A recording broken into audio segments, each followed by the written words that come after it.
Hey friends, before we dive into tonight's story, did you know that nearly 80% of viewers aren't subscribed? If you're enjoying this content, hit that subscribe button. It really helps keep these long stories coming. Also, for even more police horror stories, check out my new channel. The link's in the description and pinned comment. I'd love it if you stop by and subscribe. I'd love to hear from you. What time is it where you are and which city are you listening from tonight? Now, sit back, relax, and let's get into it. Just past the old oil pump, where the steel arms creak without a wind, I killed the engine. Footsteps on gravel. Mine. My boots grind against fractured rock, sending echoes into the black. I have a habit of stepping out of the car when everything around me goes silent. I can't stand the hum of the engine. It reminds me there's still a machine to drive, while my heart's already stalled. I check the oil rig. Rust stains drip down the lattice like old tears. The moonlight paints its legs in harsh white, but deeper down, shadows gather, and I squint to keep my vision trained. Once, a rancher told me the rigs in Wilbarger County would twist and groan like tortured souls at night, that if you listened close you could hear them whisper, voices asking for mercy that never came. I never believed him. Now, I pause, lean against the railing, and swear I hear it. A low moan, a metallic groan, a voice. I swallow, my throat so dry I taste gravel. I flick on the flashlight and sweep it over the structure. No one's here. I catch a glint of something at my feet. A frayed rosary bead, bleached by years of sun. I crouch, finger the smooth sphere. It reminds me of my daughter's laughter on Sunday mornings. Long gone now that she's with her mother across the state line. I pocket the bead. Don't need another memory haunting me out here. Back in the cruiser, I pick up the mic. 1023, Wilbarger, nothing found, returning to main highway. My finger hovers over the gas pedal, but I stay planted. There's a thin sheen of sweat on my palm, where the cold metal of my service weapon meets my grip. I clench it, mindful of the weight, reminding myself I'm still here, still armed, still responsible. The road ahead is cracked, spiderwebbing across open country. No traffic signs have been replaced since Nixon, no paint refreshed. Even the center line is more myth than marking. I scan for taillights, none. My tires roll over a scattering of gravel that kicks up in little plumes, glittering under the stars. Half a mile on, the deserted station emerges. Van Horn Fuel and Supply, the sign says. Letters half missing. The station light is a dull orange, flickering. I step out again, pull my jacket tighter despite the heat. There's a detergent smell wafting in the air, like cleaning agents long since abandoned, mingling with the acrid sting of gasoline. A soda machine stands idle by the door, its glass panel smashed. Yellow wrappers litter the ground.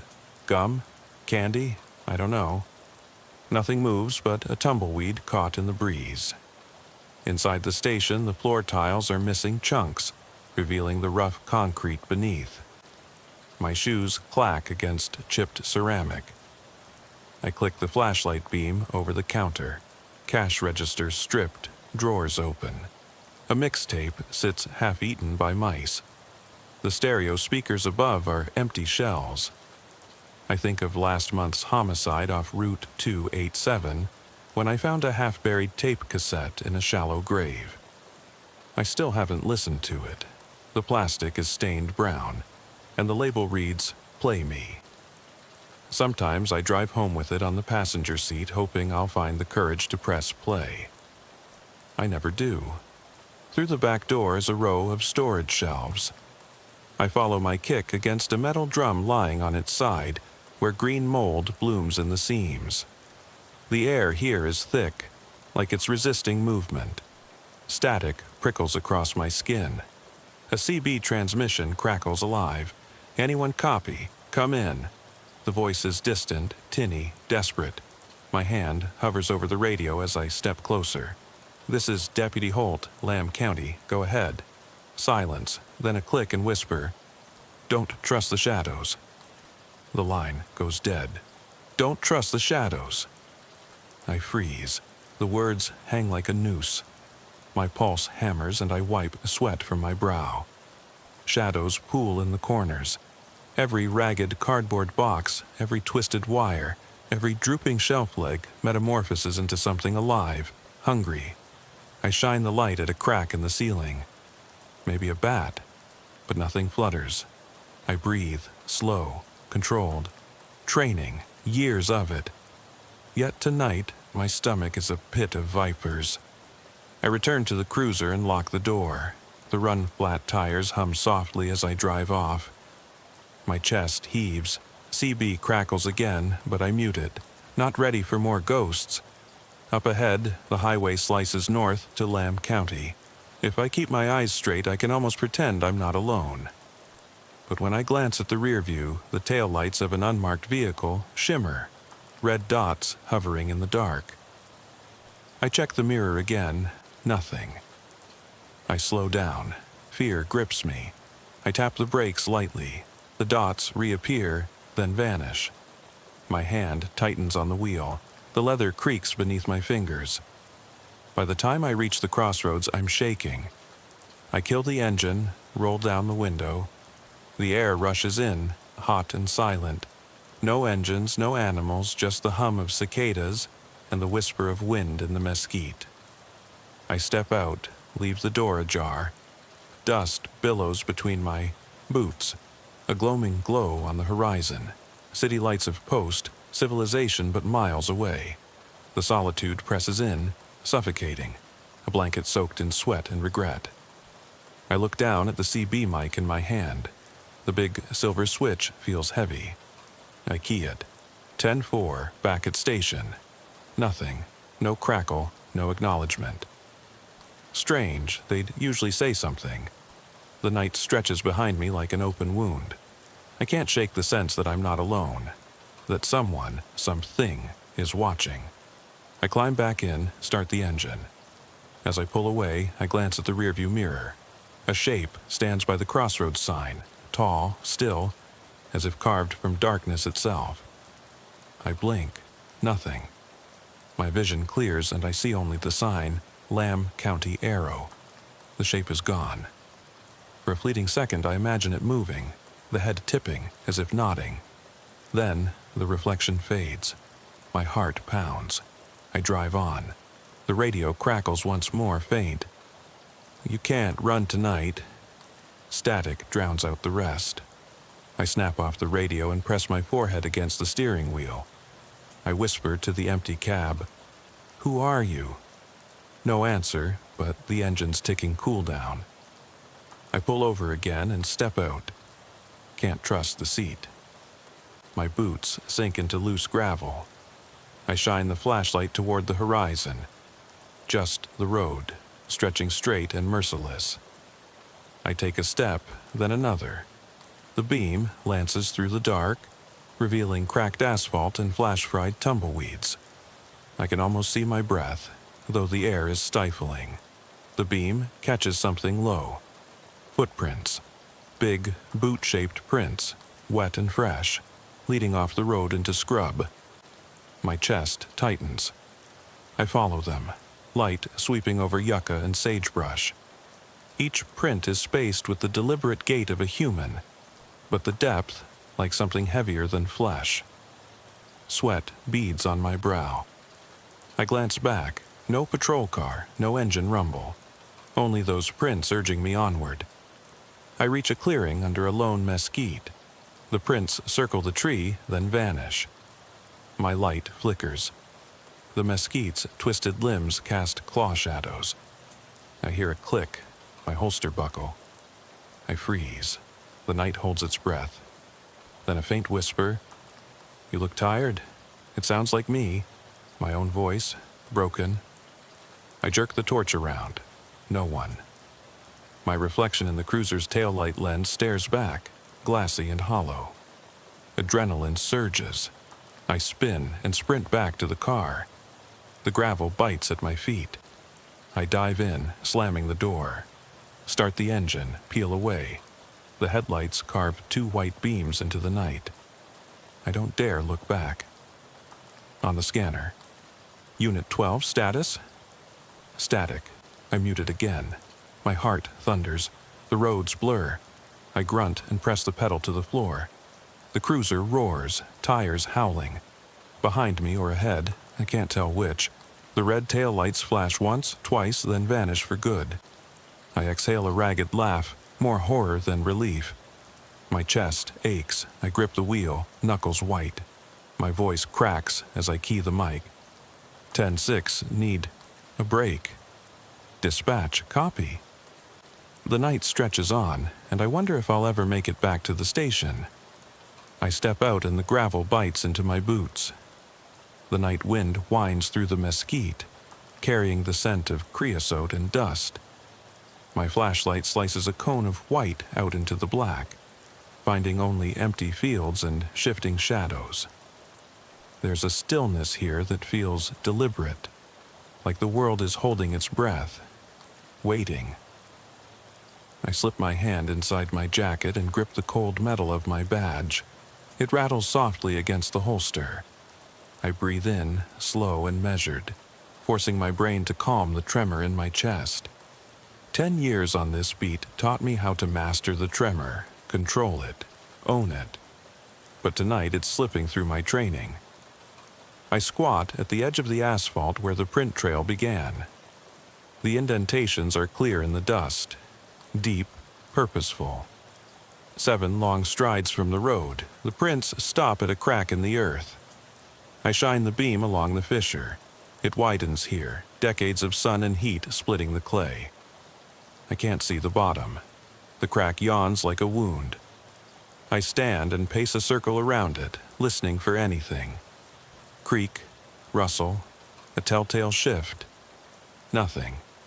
My breath puffs visible in the beam's circle, though the thermometer read 90 degrees on the cruiser's dash. I step closer, lean over, and swear I see movement at the bottom, a shimmer, like sunlight on water. But there's no water. I jerk back, palm stinging against my jacket sleeve. On the radio, static. Then a voice. "Holt, you copy?" It's Sergeant Alvarez from Post. Relief surges. I key the mic. "Alvarez, yeah, I copy. Where are you?" No answer. Only a click, then silence. I turn from the fissure. My light picks out the station again, the skeletal pumps, only they look different. The arms are higher, almost reaching for the sky. I blink. They're still broken in the same pattern, but now the moonlight shifts the shadows so they stretch like fingers. I peer at the rig. The base is sunk deeper into the ground, as if it's being pulled away. The metal groans, low and resonant, making my ribs vibrate.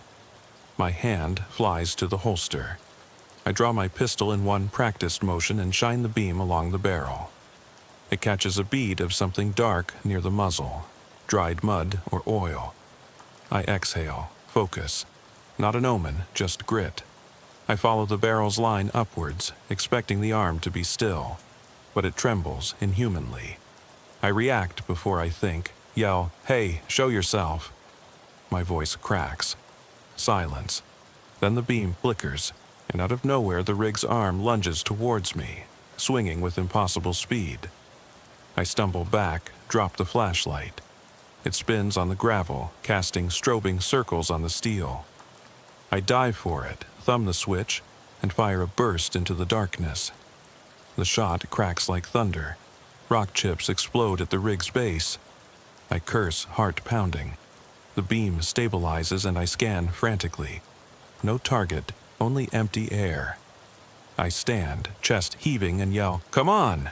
expecting a reply. None comes. I kick at the base of the rig.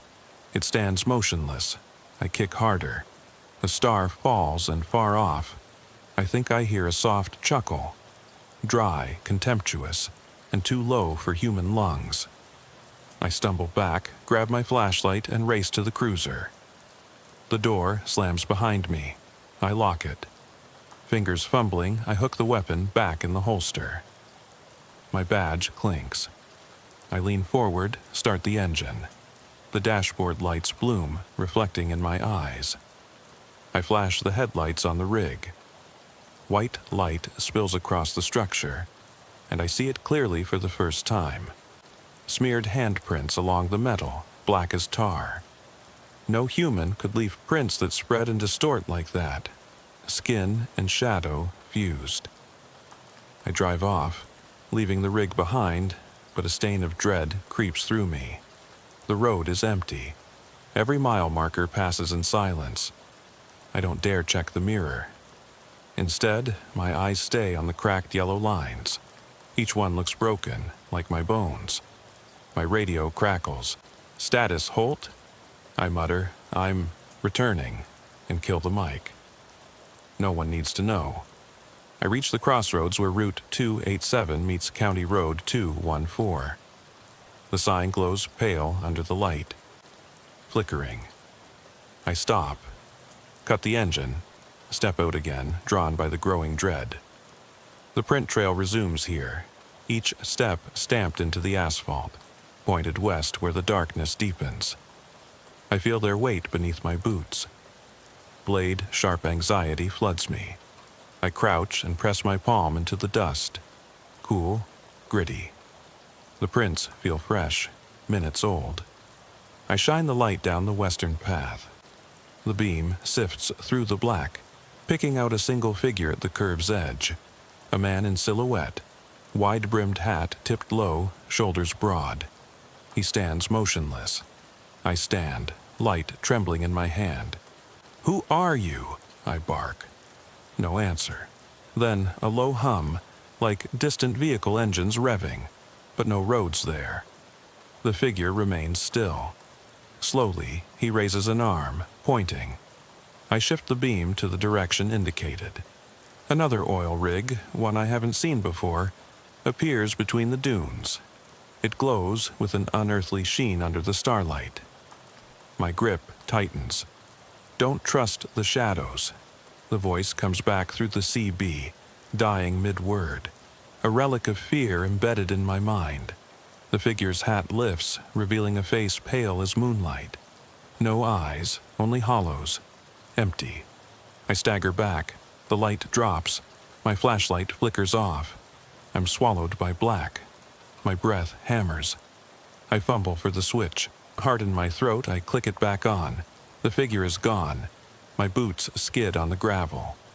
I sprint to the cruiser, throw myself inside, lock the doors. I start the engine and peel away so fast the gravel sprays. The dashboard clock reads 2:17. The night is still young. I hit the siren by accident, one long wail that echoes across the fields. I kill it. My ears ring. The radio crackles. "Unit 12, are you—" But I mute it. I don't want to answer. I put the cruiser in drive and gun the engine toward Archer City. I stare past the wheel, into the dark, searching for the glow of dispatch lights. My heart slams like a steel trap. I know I'm running. Running from the emptiness at my back, from the hollows in my past that twist into the shadows out here. Running from the thing that moved like a man but felt like a nightmare. Behind me, in that silent oil field, the rigs stand guard, silent sentinels marking the boundary between the living and whatever lurks beyond. And I, an old sheriff's deputy, broken but still breathing, am driver and witness to it all. I hit the highway's main artery. The lights of town bleed into the horizon. I slow, pull in front of the station. The door flies open before I kill the engine. My boots clack across the tile. Inside, the dispatcher's eyes widen at my face. Sweat, fear, disbelief, etched deep. "What the hell happened, Holt?" I flick off the flashlight and set it on the desk. The beam lingers, catching dust motes. I lean forward, hand braced on the counter. My voice is raw. Dispatch, I say. Lock. Everything down, no one leaves tonight. The captain's radio crackles. Copy that, but his tone is skeptical. I slide the rosary bead from my pocket, place it beside the mic. We pray, I whisper, for what we can't see. Behind me, the door shuts. I stand alone in the fluorescent glare, the echoes of the rig's groan still rattling my bones. And I wonder if I can ever close the fissure I opened out there in the desert, if those handprints will wash away, or if they're stamped onto my soul forever. I kill the cruiser's engine in the bay of the Lamb County Sheriff's Office, but my chest doesn't stop pounding. The fluorescent lights slice through the windshield, harsh and unforgiving. I sit for a moment, the seat cool against my sweat-damp shirt, and press my palm to my forehead.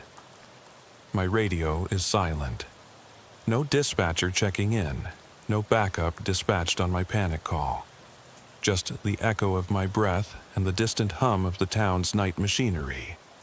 The water treatment plant turbine, the auto shop's neon sign flickering, the hum of streetlights. After what feels like an hour, I'm stiff enough to move. I open the door and step onto the cracked pavement. The night air here is different, thicker, laced with the scent of cedar and distant livestock. The station's back entrance faces a chain-link fence that backs into scrubland. I walk to it, my boots scuffing against the gravel, and peer through. The mesquite and prickly pear are black masses against the horizon, but beyond them, the oil rigs loom, faint silhouettes like ghost sentinels just past the tree line. I took a bead from that muddy rig, those smeared handprints, and tucked it into my pocket before I came in. I fish it out now, turn it over with my fingers. It's rough, coated in grit and something sticky. I wipe it on my pant leg and catch a sharp scent, ozone, like electrical discharge but rotten. I raise it to my nose, stale sweat and something like decay. I pocket it again, gotta get it checked. Chemical analysis, maybe. If I'm going mad, I want proof. I return inside and find the captain in the records room, eyes red-rimmed over a stack of patrol logs. He looks up, startled. "You okay?" he asks. His voice is low, wary.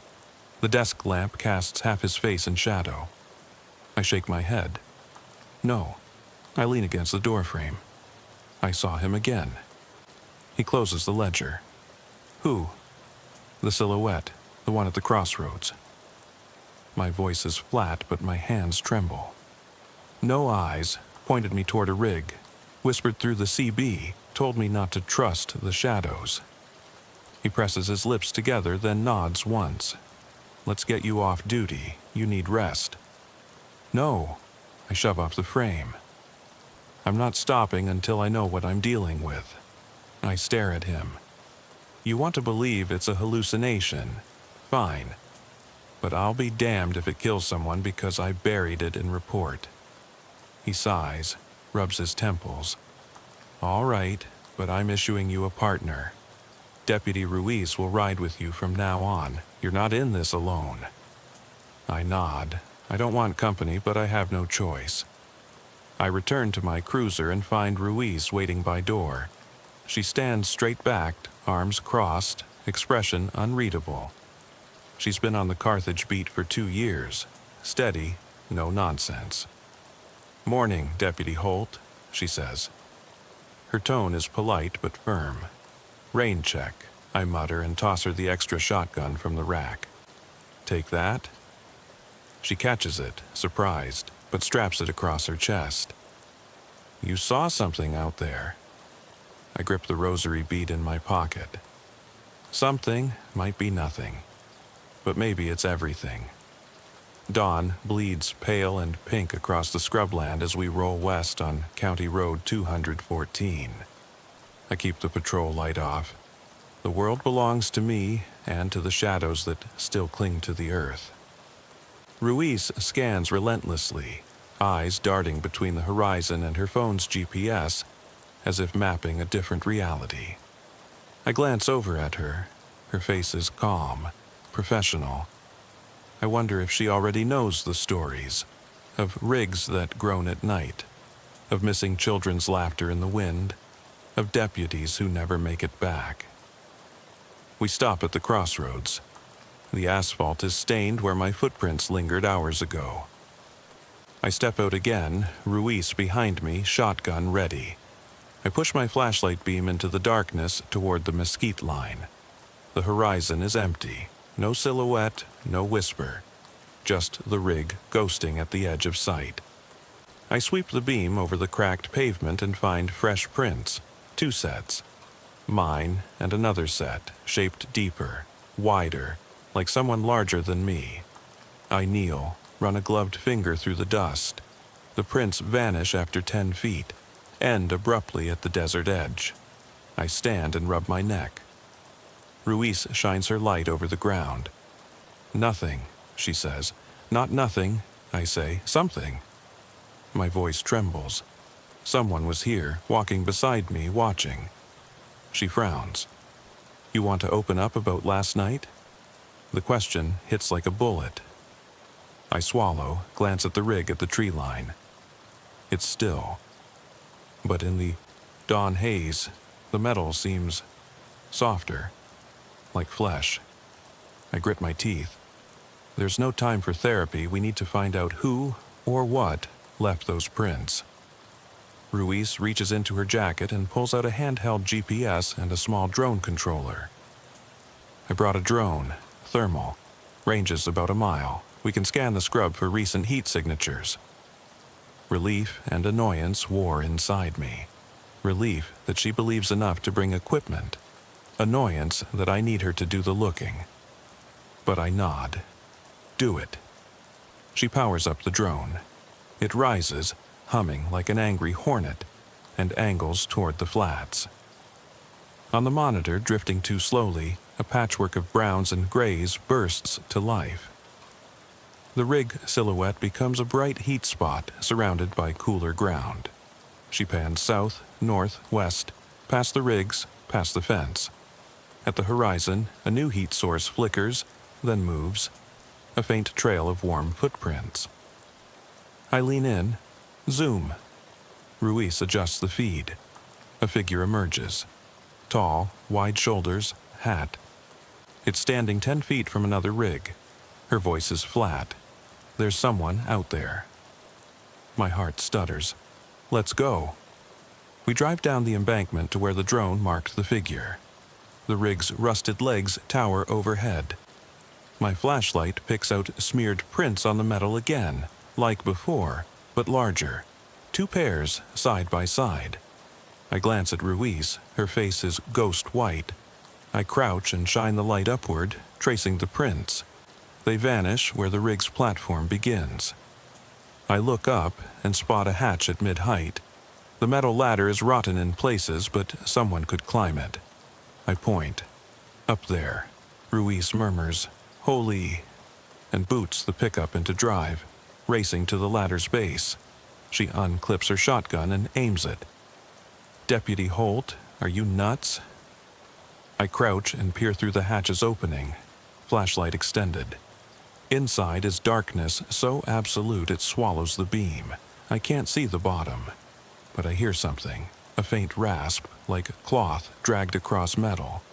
Something heavy shifting. Ruiz curses, leans close. "Holt, get back." I ignore her. I hook my arm through the ladder rung and pull myself halfway up. The metal creaks alarmingly. My gloved hand brushes something soft. Cloth, maybe canvas. I grip it. It tears. I look at my glove, a shard of denim. I yank my hand back. The cloth is gone. I scramble down. Dust and rust fall around me. I scratch at the dirt, looking for a clue. A scrap of fabric catches in the gravel. A piece of shirt, dark blue. I scoop it up. The weave is coarse, the stain sticky and black. I smell it. Iron. Blood. I turn and fling the fabric into the brush. "They're sick," I mutter. "Experimenting? Hunting us?" Ruiz leaps down and grabs my arm. "We're leaving." I don't move. The rig groans above us. a deep, resonant sound like metal bone cracking. I raise my flashlight. The inside of the hatch glows faintly. Something scuttles deep inside. Ruiz yanks me back. "We're done here." She hauls me into the truck. I slump in the passenger seat, panting. She floors it, spitting gravel behind us. The rig fades, silent once more, as we tear toward the pavement. At the station, we debrief. Photos, prints, fabric sample. Evidence goes into plastic bags, tagged. The crime lab will analyze. The captain stares at the reports, troubled. Whoever did this was testing weapons. Or us. I shake my head. Not weapons. Fear.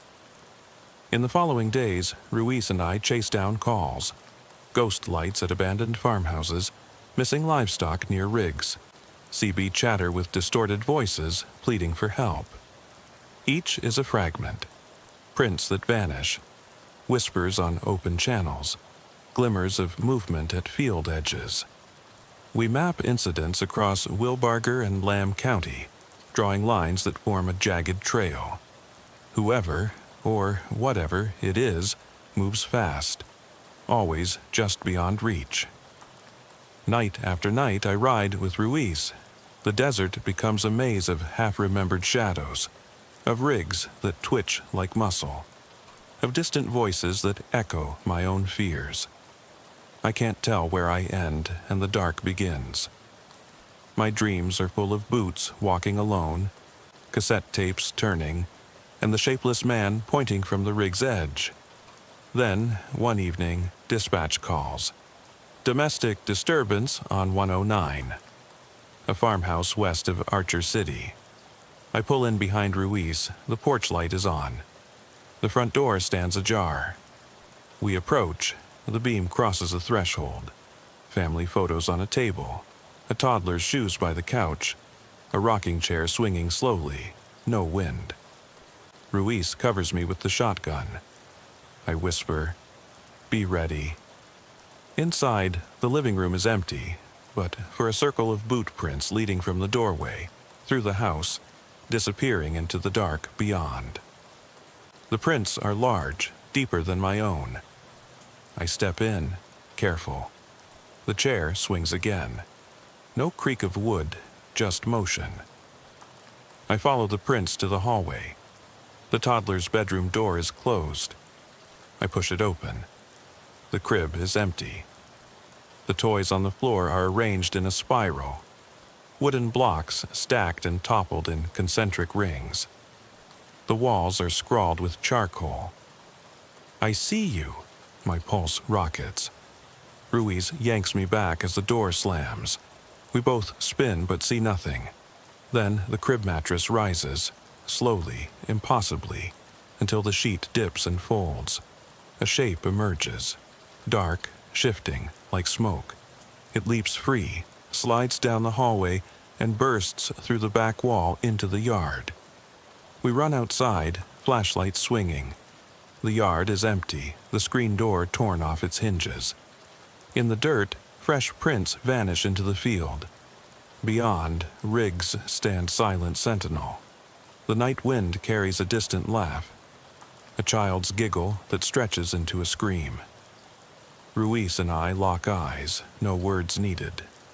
We head back to the cruiser, collecting prints along the fence, whispers on the scanner, the ghost trail guiding us deeper into the country's marrow. The next morning, I sit alone in my office, rubbing my temples. A knock at the door, the lab tech. She holds up a slide. "Your sample." I take it, stare at the blood smear under the microscope. It's human. A B positive, rare. That could belong to the rancher's daughter, the toddler, the missing children. My daughter's blood type was AB positive too. I look up, voice barely a whisper, "No." My world tilts. I clutch the rosary bead in my palm. The station is silent around me. I press my forehead to the door, overcome by a dread that's no longer professional. It's personal. Footsteps outside. I stand. The door clicks open. Ruiz stands there, eyes wide. She holds her phone, playing a voice memo. Copy this. Holt, I'm here. The audio crackles. Beneath it, faint but clear, my daughter's laughter. I spin, flashlight in hand, heart in my throat.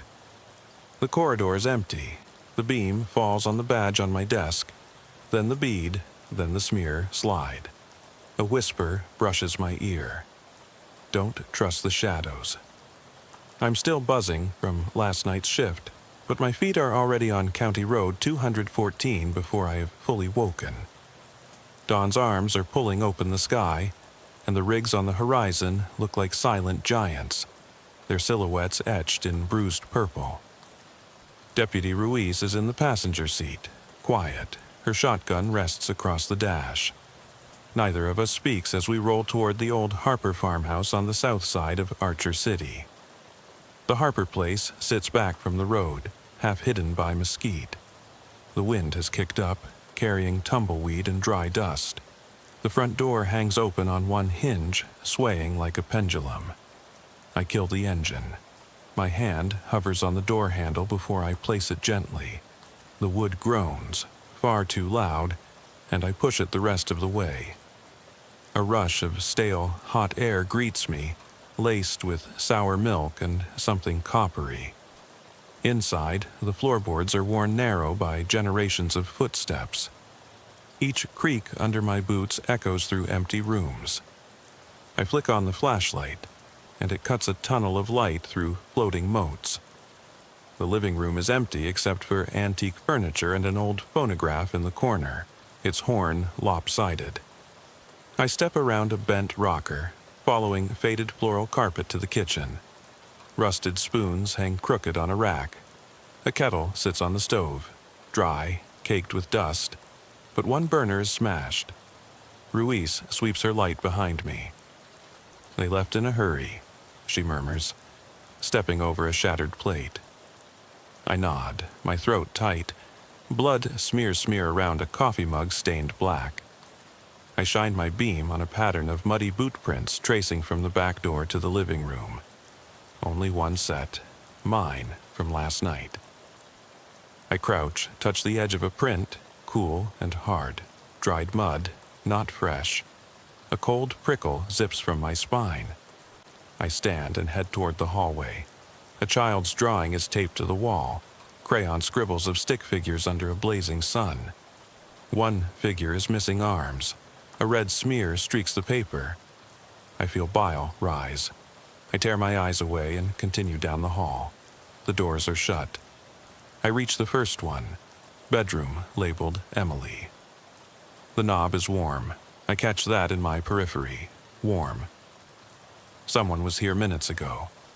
I twist it. The door swings open into darkness. The flashlight swings up. Pink walls scrawled with childish handprints, but in the center letters scratch deep. Help me. The handprints are larger than child's, almost adult size but smeared. Panic hammers in my ears. I step in and the beam lands on the bed.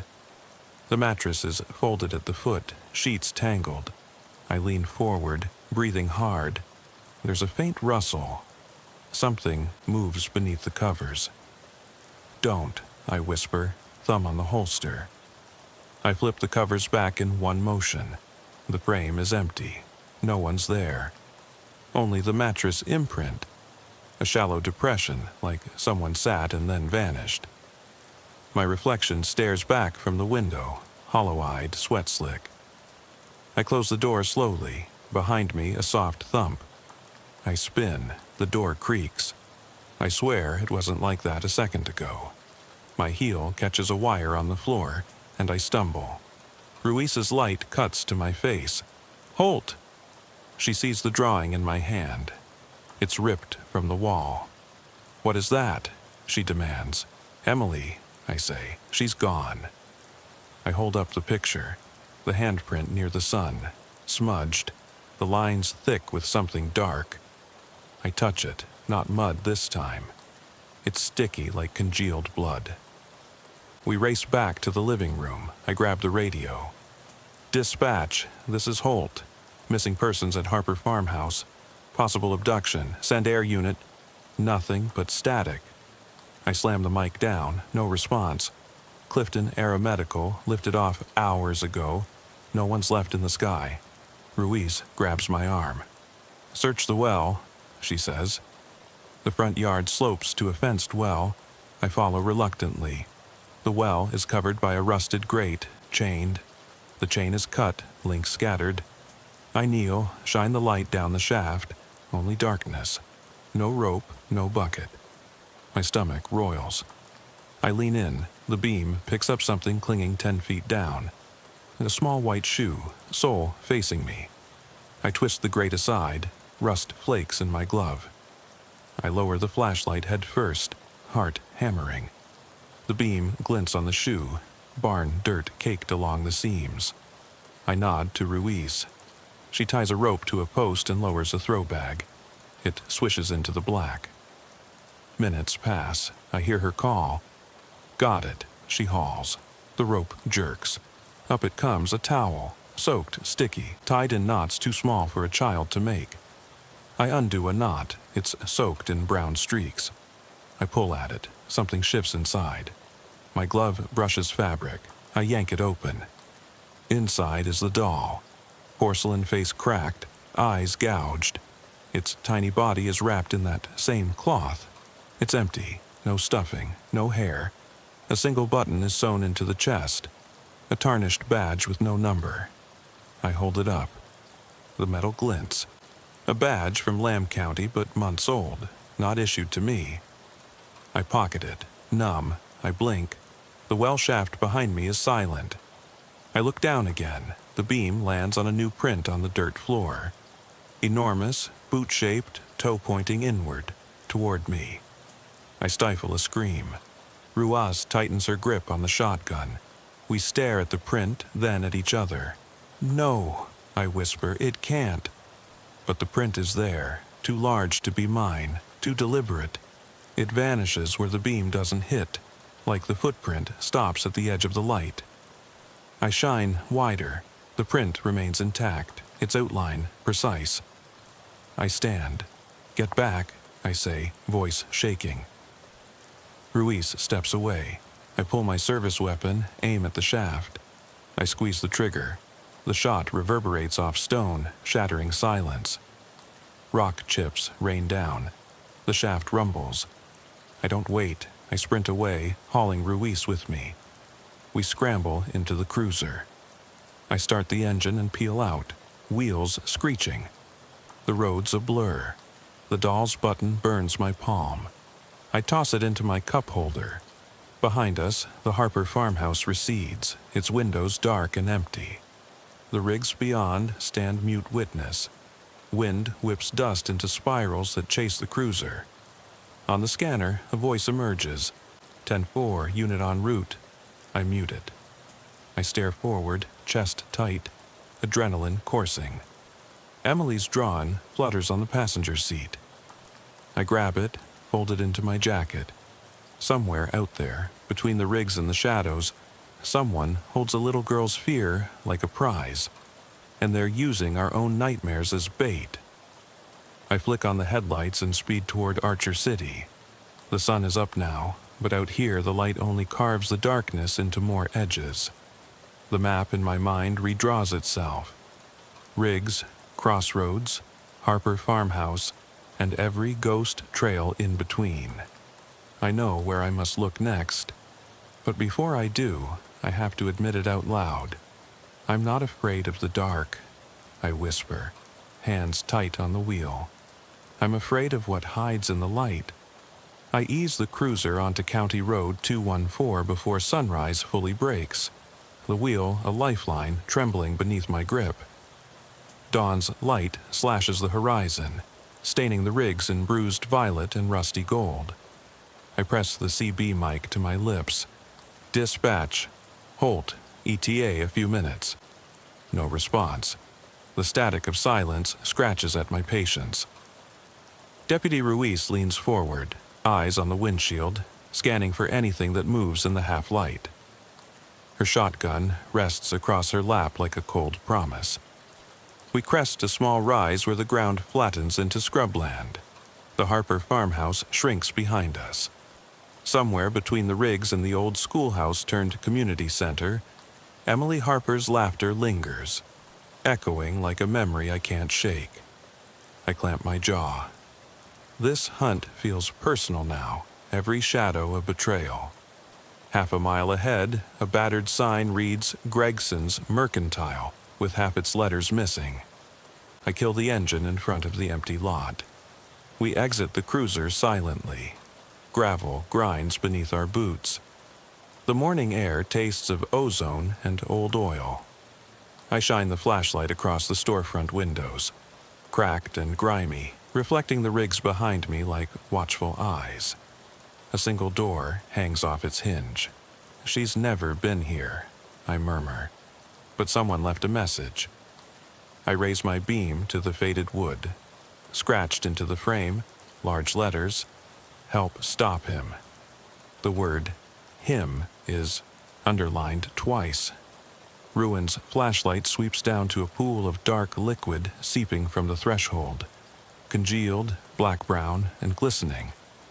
My pulse hammers in my ears. I crouch, finger the edge of the stain, sticky. I smell iron, blood. I stand and cross the threshold. Inside, dust motes swirl in the beam's cone. The floorboards creak underfoot. In the center of the room, 4 chairs are arranged in a circle, their backs to one another. The chairs are old, oak, warped by humidity. Each seat holds an object, a child's shoe, a single earring, a broken toy soldier, and a silver compass. I approach the compass. Its needle spins erratically, catching on no direction. I hold it over the beam. The metal casing is encrusted with mud, fresh. Ruiz kneels before the shoe. "This is little Emily's size," she whispers. The shoe is brown leather, scuffed. Inside, I spot a folded scrap of paper. I pull it out, a list of names scrawled in jagged handwriting: Harper, Davis, Pierce, Holt.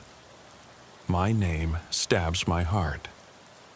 Someone marked me as a target alongside the Harper girl and 2 other families from Wilbarger County. The other 2 names I recognize. Davis family vanished last month. Pierce was a rancher whose wife disappeared. The list ends with Holt underlined. A slow dread seeps in. I glance at Ruiz, her face ashen. "We've been traced," I say. "He's not just hunting kids, he's hunting us."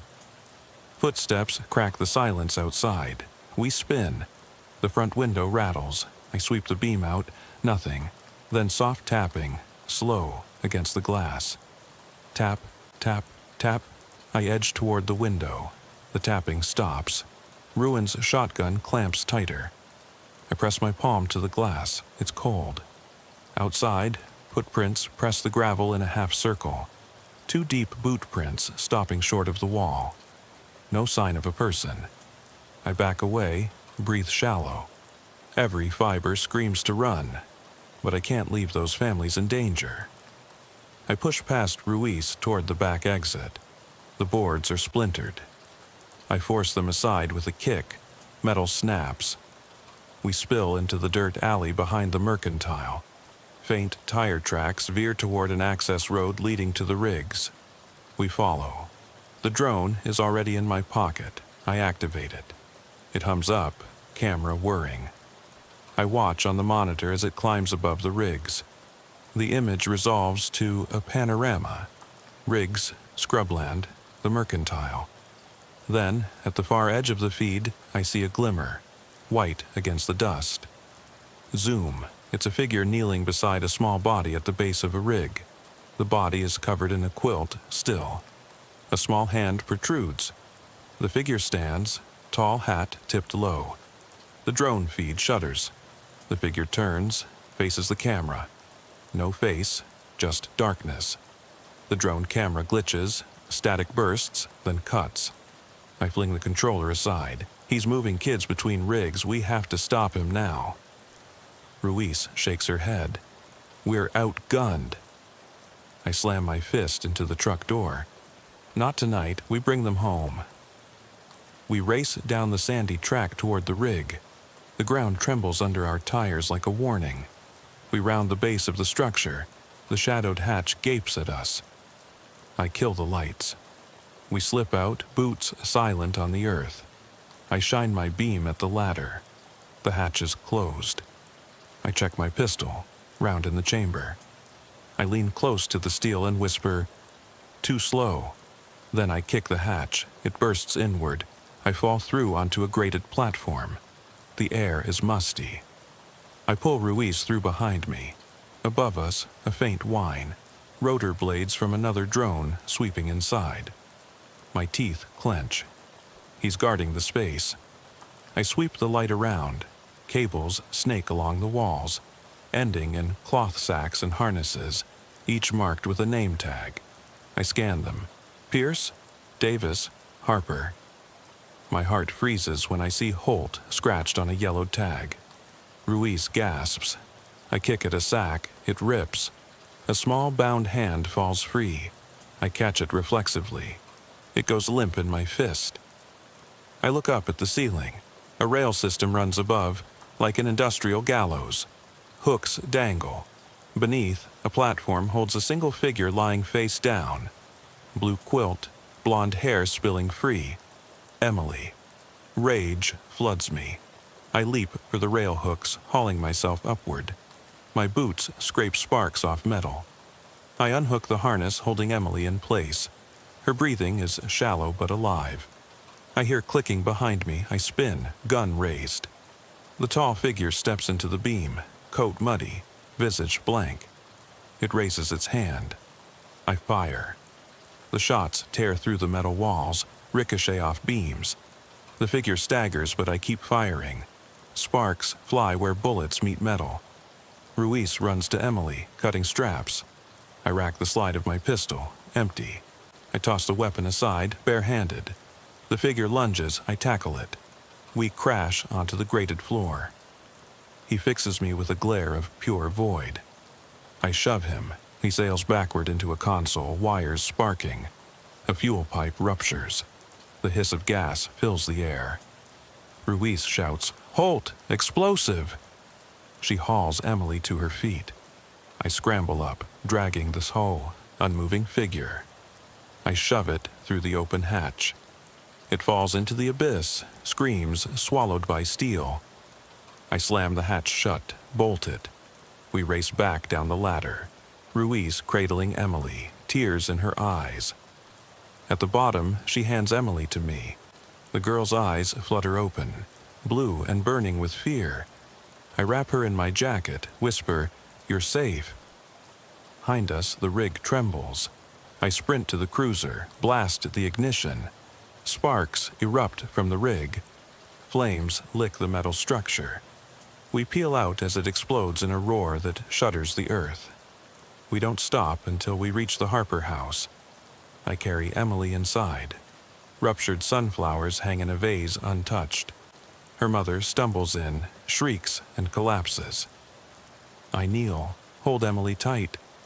The smoke from the rig drifts across the morning sky, black plume twisting against blue. I stand, gaze at the horizon where the rigs rise. Our work isn't done. The list of names still hangs in my mind. The smear on the chair in the mercantile still stains my thoughts. Emily sobs in my arms. I brush her hair back. "You're safe," I repeat. But in the shaken air, that promise tastes false. Because out there, in the rigs, the shadows, the twisted mind of whoever orchestrated this, others wait. And I know each will come down that list, one by one, until the last name is struck. I look at Emily's tear-streaked face and steel myself. The rigs stand silent now, but they will groan again. And I will answer their call. The heat of mid-afternoon does nothing to dry the sweat on my brow as we race east on Highway 82 toward Pecos. Deputy Ruiz, ghost white behind the wheel, is silent, cradling Emily in the passenger seat. Her breaths are soft, rhythmic. The radio crackles with static, drowned by my own heartbeat. I keep my eyes on the road. Endless asphalt flanked by scrub, oil rigs like skeletal sentinels marching across the plains. The air smells of gasoline, dust, and something fouler. Fear. My boots thud on the cruiser's floor as I shift in the passenger seat, cradling Emily's small frame against my chest. Her pulse is faint but steady. Every mile marker we pass feels like a countdown. Another name waiting on that list. Another family torn apart. I press my face into the sun-faded leather of the seat, trying to quiet the panic in my mind. Ruiz pulls the cruiser off at the Pecos exit. The Morton Civic Center looms ahead. Brick facade, windows boarded after last year's floods. We need a secure place far from the rigs. I kill the engine. Silence crashes inside the cab. I finally let Emily slip from my arms into Ruiz's care. I open the door. The heat hits me like a wall. I step out, boots crunching on gravel, and survey the empty lot around the center. No rigs here, no rattling pumps, only the distant hum of traffic on Interstate 20. I draw a deep breath, sunlight burning my lungs. Inside, the lobby's cool and dim. I lead Emily to a folding table Ruiz has cleared for us. She wraps the girl in a blanket. Emily's eyes are glassy, distant.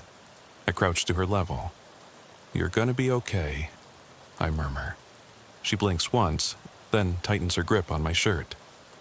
I meet her gaze, bright blue, frightened yet trusting. It kills me.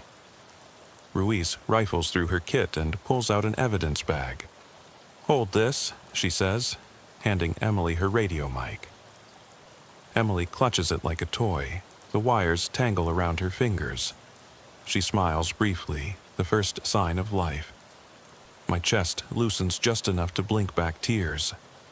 The Civic Center's back hallway echoes with footsteps, not ours. I stand, pistol drawn, heart hammering. Ruiz snaps up beside me. We move toward the noise. Heavy boots stomp from the main hall. I press myself flat against the wall, peering around the corner. A man in dark coveralls strides past, hat low, shoulders broad. He pauses at the end of the corridor, listening. I catch the glint of something in his hand. A badge. Gold, tarnished, unmarked. My breath catches. He tucks it inside his jacket and moves on. I follow, silently as a shadow. His path leads him to the janitor's closet. He slips inside. I knock once, hard. The door swings open. He stands in the narrow space, face half hidden by brim. No eyes, only darkness beneath the hat. He doesn't speak. He lifts a hand, empty. I step back, pistol raised. "Drop it," I command. Ruiz appears at my side. The figure tilts his head, then steps back into the closet's gloom. The door clicks shut. I jam my shoulder into it. It gives. Inside, mops drip into buckets. Cleaning supplies line the shelves, and then a folded figure in the back corner. It's not a person, it's a vest rigged with wires and a speaker. The speaker crackles to life with a child's voice. "Help. Me." The tint of Emily's laughter echoes around us. "Trap," Ruiz hisses. I scan the small space.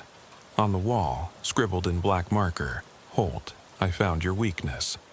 Beneath, a photo of my daughter, smiling at 6, in our old living room. I yank down the photo, tears stinging. We bolt from the closet. The corridor is empty. The man in coveralls stands at the end, watching. He raises the speaker like a command. The system roars, static. Then my daughter's voice calling, "Daddy?" The sound bends, distorts into a scream. My vision blurs. I spin, fling the speaker away. It shatters against lockers. Pieces rain down. The figure steps backwards, dissolving into shadow. I hear my own voice crack. "Whose voice?" I charge. I'm on him before he can vanish. My fist connects with steel. He staggers but doesn't fall. The hat tilts, and I catch the edge of a grin. Too wide, too cruel. He raises a hand. I brace for the blow that never comes. Instead, his coat flares. Inside, paralyzed children's toys hang from hooks. Dolls with glass eyes, block towers tipped over, teddy bears missing limbs. Each tagged with a name. Davis, Pierce, Harper, Emily's name scrawled on a glossy sticker across the chest of a broken ballerina doll. I choke back bile. He steps forward. The dim light off the toys casts grotesque shadows on the wall, dancing marionettes. I aim my pistol at his heart. The hammer clicks empty. My hand shakes. He glides closer. His voice is my own, low and soothing. You won't shoot your own blood. I yank the trigger. The empty chamber clicks. He stops, smiles, then disappears, leaving only echoes of laughter and rustling toy parts. I drop to my knees, panic ripping through me. Ruiz grabs a cell phone and calls dispatch. My head thumps. I'm drowning in guilt and rage. I beg for air. Outside, sirens blare. Rescue, SWAT, more cars. Emily's blanket flutters in the breeze. I stand, boots slick with sweat. I scoop up the broken ballerina doll, heart in my throat. The sun sets low, painting the Civic Center in blood red. I look at the horizon.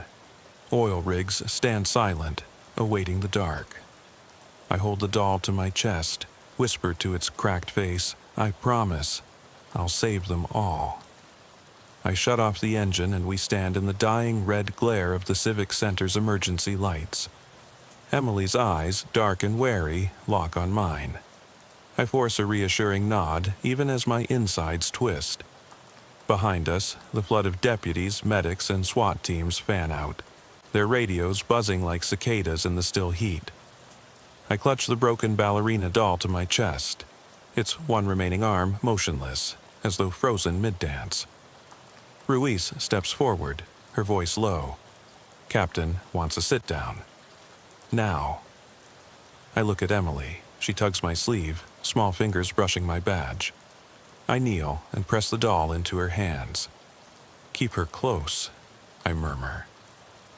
She nods, whispering, Don't worry, Deputy Holt. Her calm steadies me more than any firefight.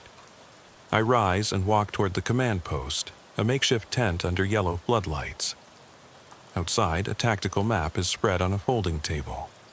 Rigs marked in red, rig sites linked by arrows.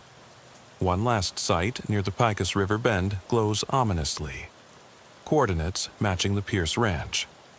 That's the final name on the list. My blood runs cold. Inside the tent, Captain Sledge doesn't look up as I enter. He's reviewing live drone footage on a tablet. I peer over his shoulder. Heat signatures flicker among derricks, but one rig near the river crackles. An intense hotspot. Sledge taps it. That's him, he says. Our team's moving in. Relief stabs me, but Sledge's eyes are hollow. Holt, this thing you're chasing, I don't think he's human. His words drop like stones in a well. I swallow. Then what is he? He shakes his head. Something born from fear itself. We drive out in an armored SUV. Emily is strapped into Ruiz's patrol car behind us, clutching the doll. I watch the rigs race past through the tinted window, countless silhouettes, each a potential death trap. At the ranch turnout, we disembark into the gathering twilight. The river's distant roar hums in the background. I lead the way, pistol drawn, Ruiz beside me. The ground crunches underfoot, dotted with tracks.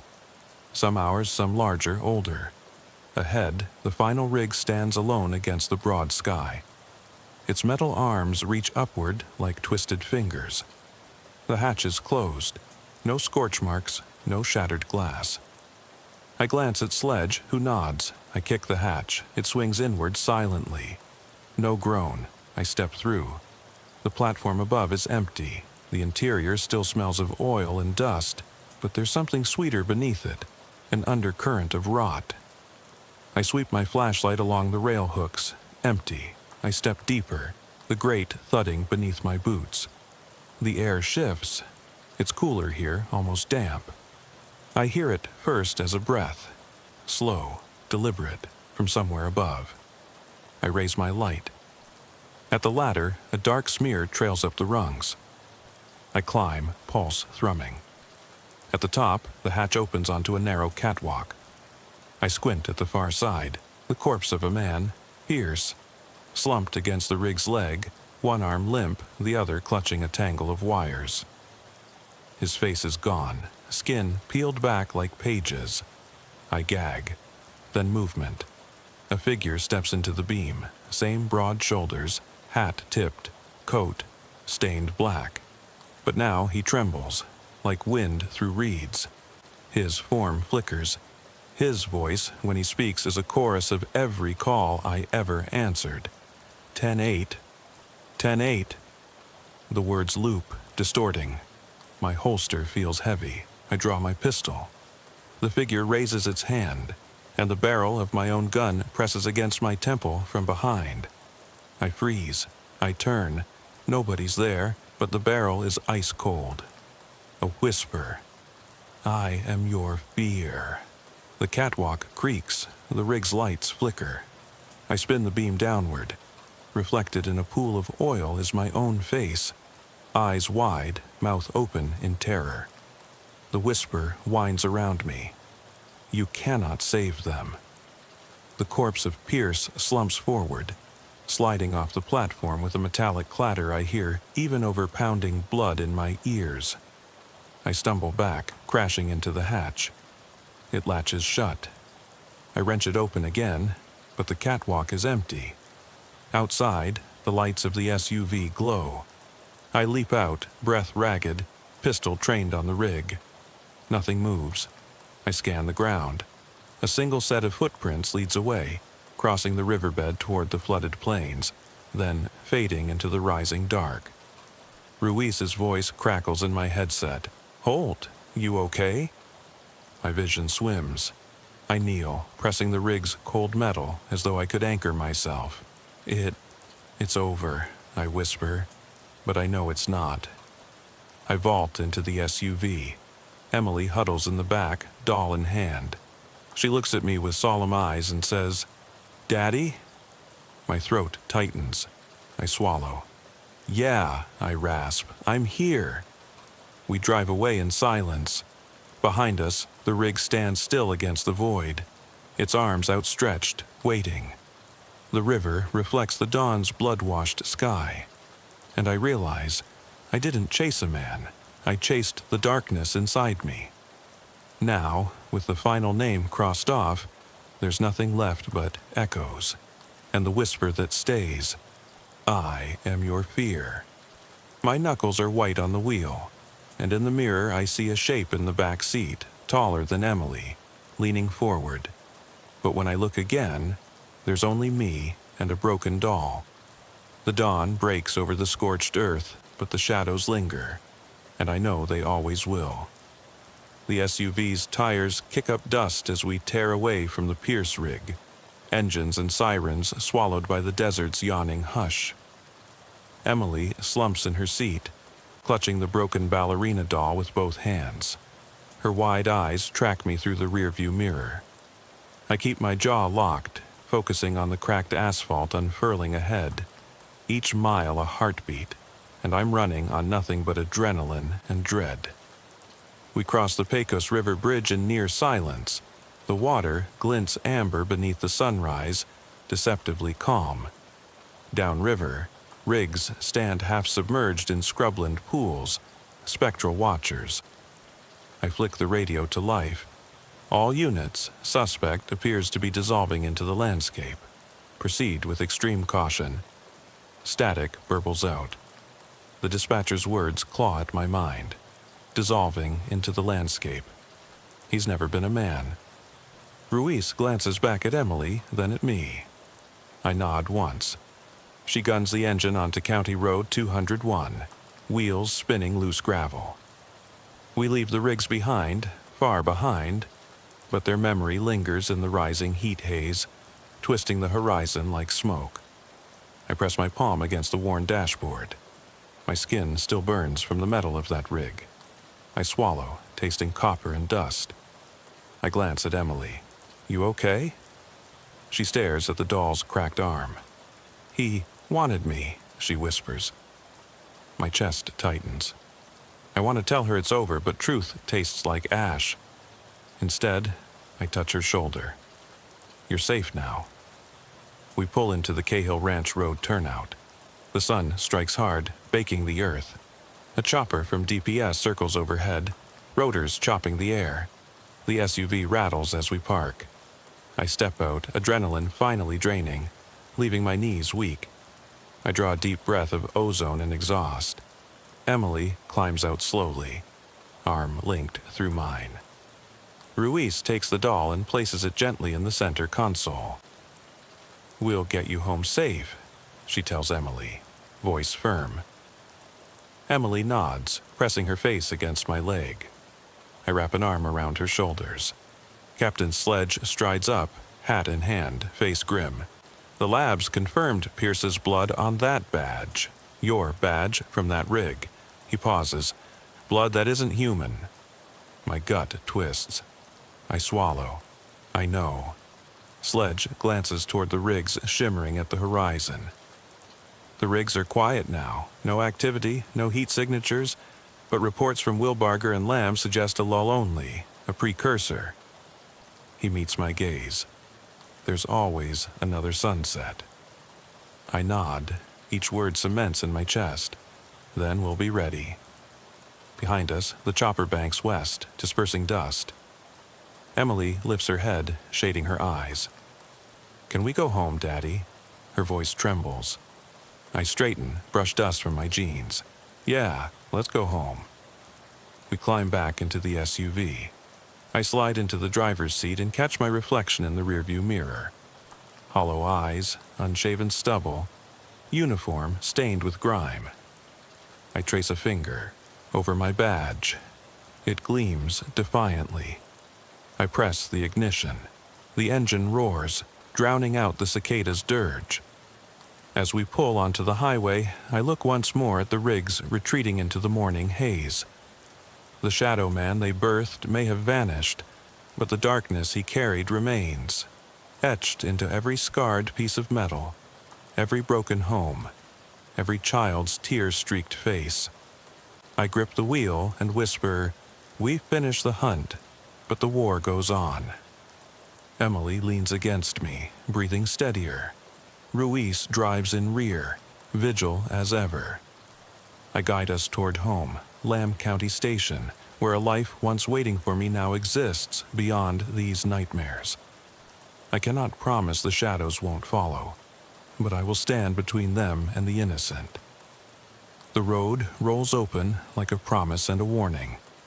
With Emily safe beside me and Ruiz at my back, I face the sunrise. The rigs fade, but their echoes endure. And as long as fear stalks the plains, I remain the watcher in the dark, the one who answers the call, till the last name is struck from the list and silence finally falls. I can still taste the dust on my tongue. It's that same grit that settles in your throat on a dry Texas night. The kind that reminds you the world is wider than your headlights and lonelier than your thoughts. My name is Wes Carter. I've worn this badge for 22 years. First as a deputy in Archer County, then 2 decades here in Lamb County, northwest Texas, where the wind pounds like a warning and the stars hang like silent witnesses. I've driven these roads so many times that I know every crack in the asphalt, every broken fence post, every hollowed-out pump at Brown's fuel stop. But there was one night when that familiarity turned into something else, something that felt less like duty and more like confession. Tonight, I'm speaking into a microphone, unfiltered, offering every shiver, every hesitation, every heartbeat, as though it were evidence laid bare before you. It was a Thursday. October, I think, mid-October, when the heat finally loosens its grip but the nights stay stubbornly warm. I was on my usual graveyard shift, 10 to 8 until dawn, radio set to Channel 2, Code 6. The call sign, Carter, had become almost automatic. Just me, my cruiser, and the hum of the engine punctuated by the occasional crackle of dispatch. I was checking in at the Wilbarger County line, calling 10-8 Carter here, when dispatch answered with that familiar static-laced voice. Copy, 278 westbound, keep it tight. I flipped the rig into gear and rolled toward Highway 287.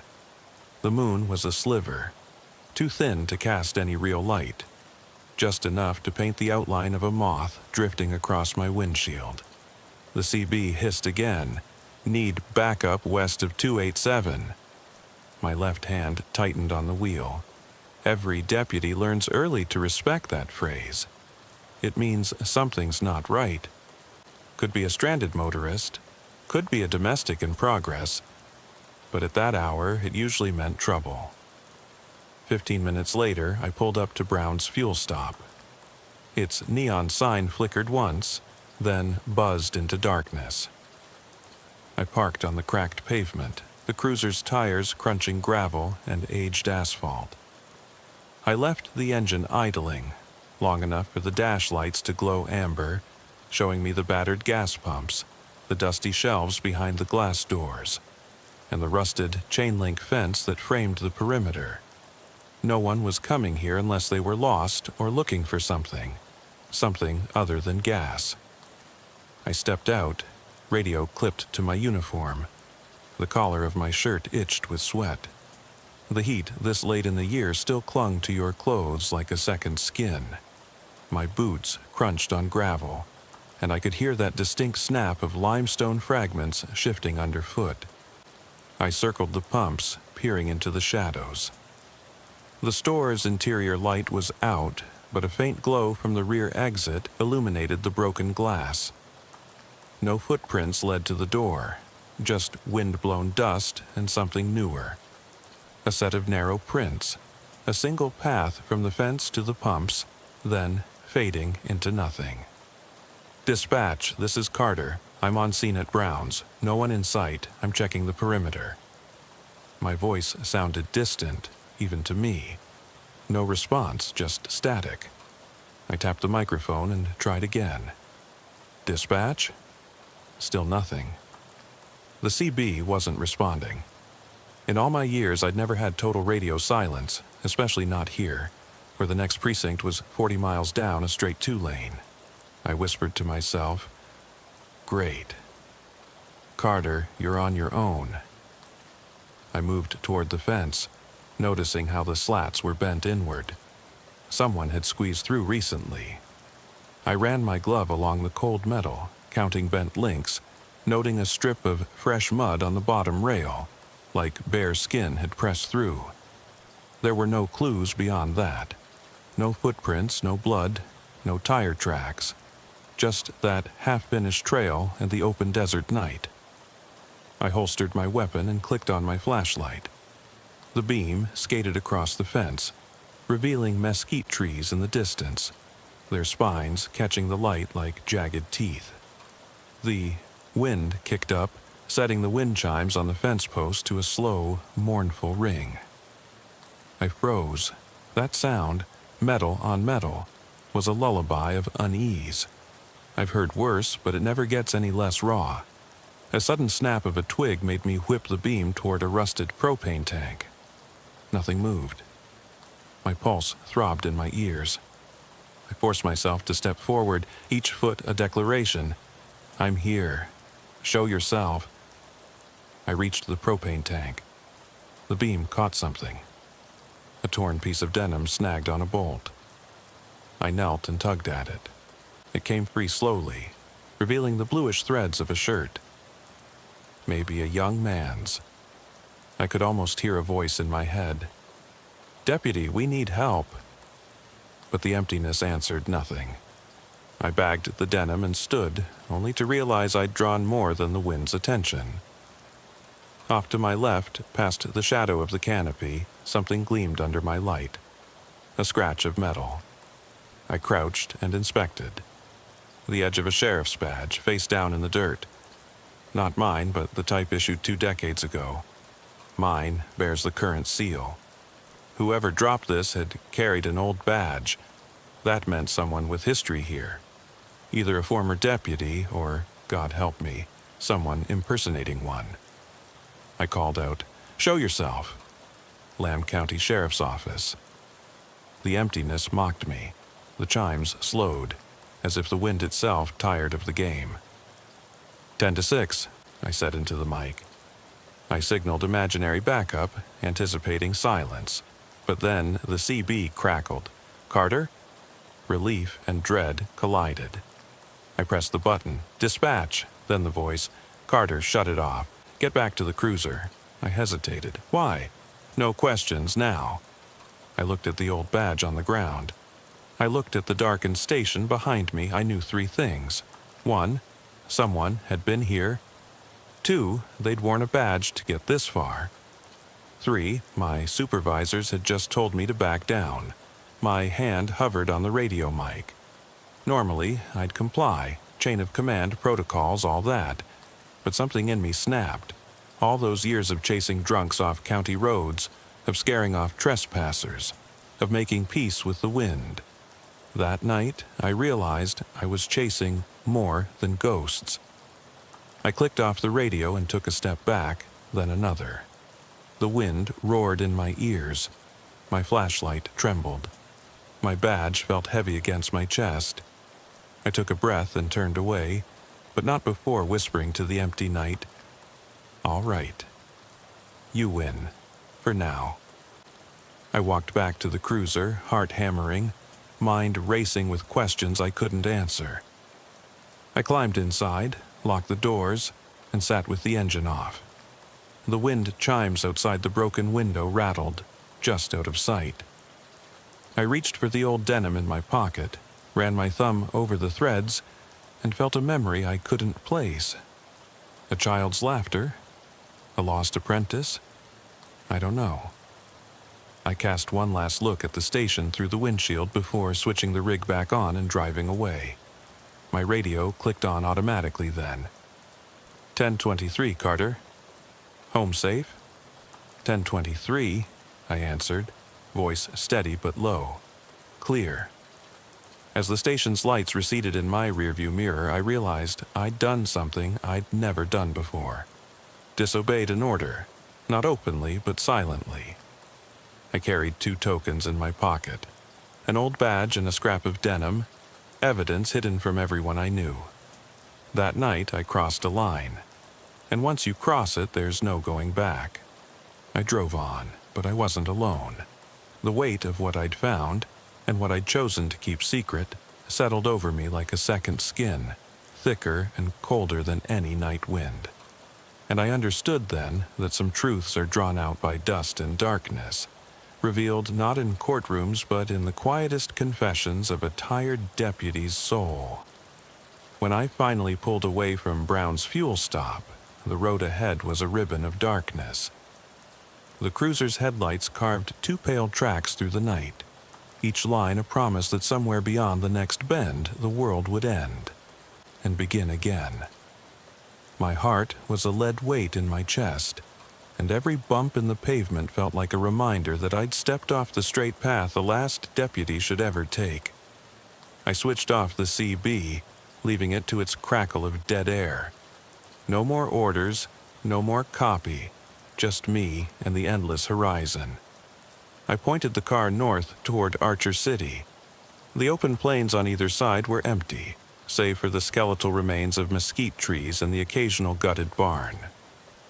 The moon was gone by then, swallowed by clouds that drifted low and heavy.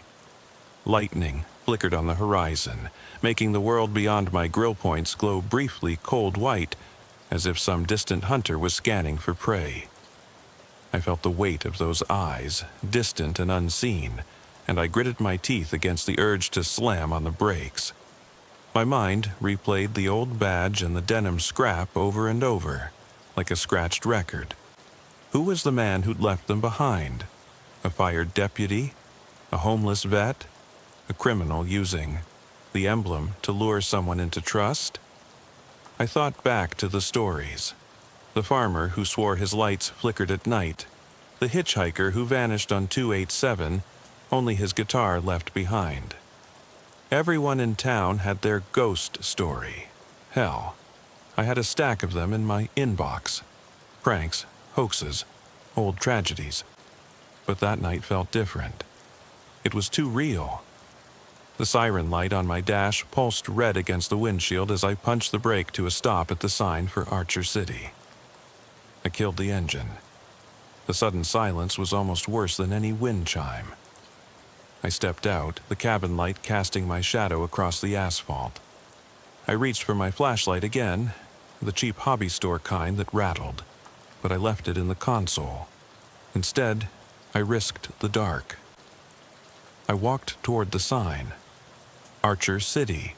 Population 182. Letters peeled, like the whole town was rotting beneath the sun. I traced my finger over the chipped metal, imagining the hands that had put the sign there decades ago. Something small moved in the distance. No more than a flicker.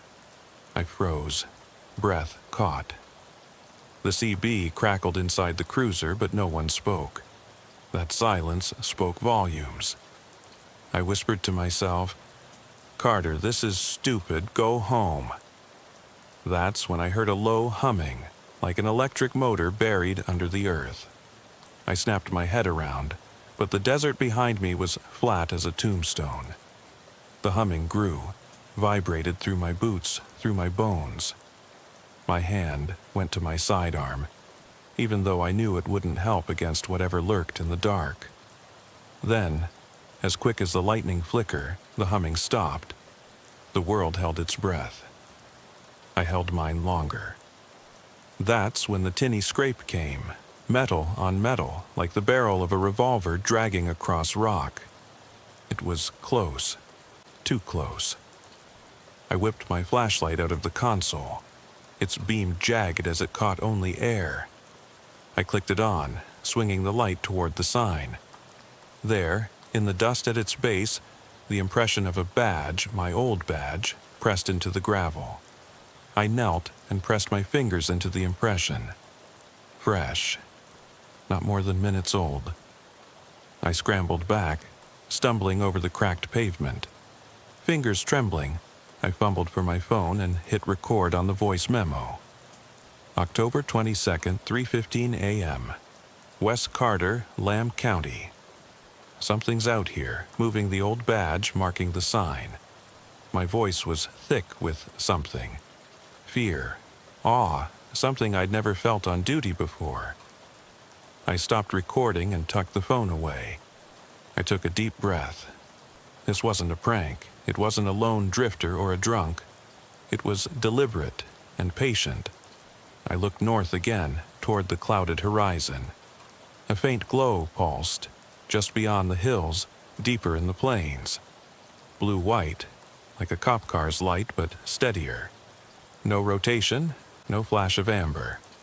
Surely not a patrol car. I raised my radio. "Dispatch, Carter. I'm at Archer City sign. I've got badge imprint in the gravel. There's a light south of Lamb County line, possible emergency, static, the same dead air." I hit the mic again. Silence. I watched the glow. It blinked once, then vanished. Whatever it was, it knew I was here. It was testing me. Waiting. I gathered the denim scrap from my coat pocket and held it up to the sign. The threads caught a sliver of streetlight from town. 2 miles that way, making the fabric look like a wound stitched into the night. I saw then what I've tried to ignore. The badge and the denim were calling me back. They'd left a trail, and now I couldn't step off it.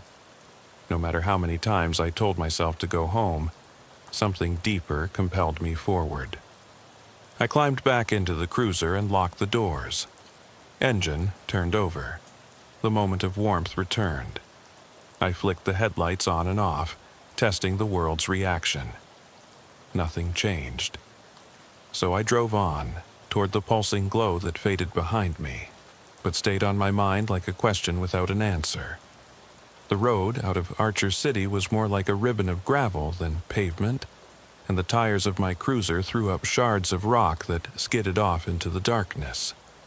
With each mile marker I passed, My grip on the wheel tightened. My eyes darted from the dull glow of the dash to the black stretch ahead, looking for anything that didn't belong. The radio lay dead on the passenger seat, its silence more ominous than any static-laced warning. I thought about turning back, about calling it a night and convincing myself I'd imagined the badge impression and the light. But something in me refused. Not after everything I'd uncovered. I guided the car south toward Lamb County's border, following the faint blur of taillights from some distant vehicle. Probably a rancher heading home. I flicked my high beams off and on, a reflex born of thousands of nights patrolling these back roads. That flicker of light had drawn me in earlier. Maybe if I mimicked it, whoever, or whatever, was watching would show itself. But nothing happened. The plains remained silent as a tomb. I passed mile marker 37 and noticed fresh tire tracks branching off onto a side dirt path that led toward a cluster of oil derricks. The rigs stood like rusty sentinels against the horizon, skeletal arms reaching for a sky that was fast losing its stars. I pulled the cruiser onto the shoulder, tires crunching on the gravel, and climbed out into the humid night. The cicadas droned low in the scrub, and a distant pup's lonely howl echoed. I clicked on my flashlight and moved toward the tracks. They were recent. Black mud pressed into the cracked earth, punctuated by meaty tread marks. Whoever left them hadn't gone far. The path curved through the derricks, where pools of oil-slick water reflected the rig lights like uncanny mirrors. I followed the tracks deeper into the yawning field of metal. Each step was accompanied by the distant thrum of pumps working underground, a mechanical heartbeat that made the night feel alive. My boots sank into the soft dirt, and I noticed half-buried tokens of civilization. An empty cigarette pack, a torn police citation form, a single bootlace, black leather with frayed ends. It was as if someone had dropped breadcrumbs out here, daring me to find the next clue. I paused under one rig, its red warning lamp blinking in steady intervals. The air was thick with the stench of crude oil and something else, coppery, like fresh blood. My stomach knotted. I clenched my jaw and held my flashlight over a smear on the beam, reddish-brown streaks in the dust. I flicked closer. It was dark enough to mistake for dried oil at first glance, but under the beam's intensity, it revealed itself to be something else. I swallowed hard. "Jesus," I whispered. I snapped a photo with my phone, pinning it to tomorrow's investigation file. Then I remembered the denim scrap in my pocket. I pulled it out and unfolded it slowly. The rip was familiar now. A slash at the knee, threads swirling like veins. I wedged the fabric against a rig support and traced the pattern with my finger. It fit too cleanly to be coincidence. A low rumble grew behind me, and I spun around. My light caught on barrels stacked near another pump jack. They were marked propane, one of the letters scratched off. The barrels' lids were ajar, chains dragging on the ground.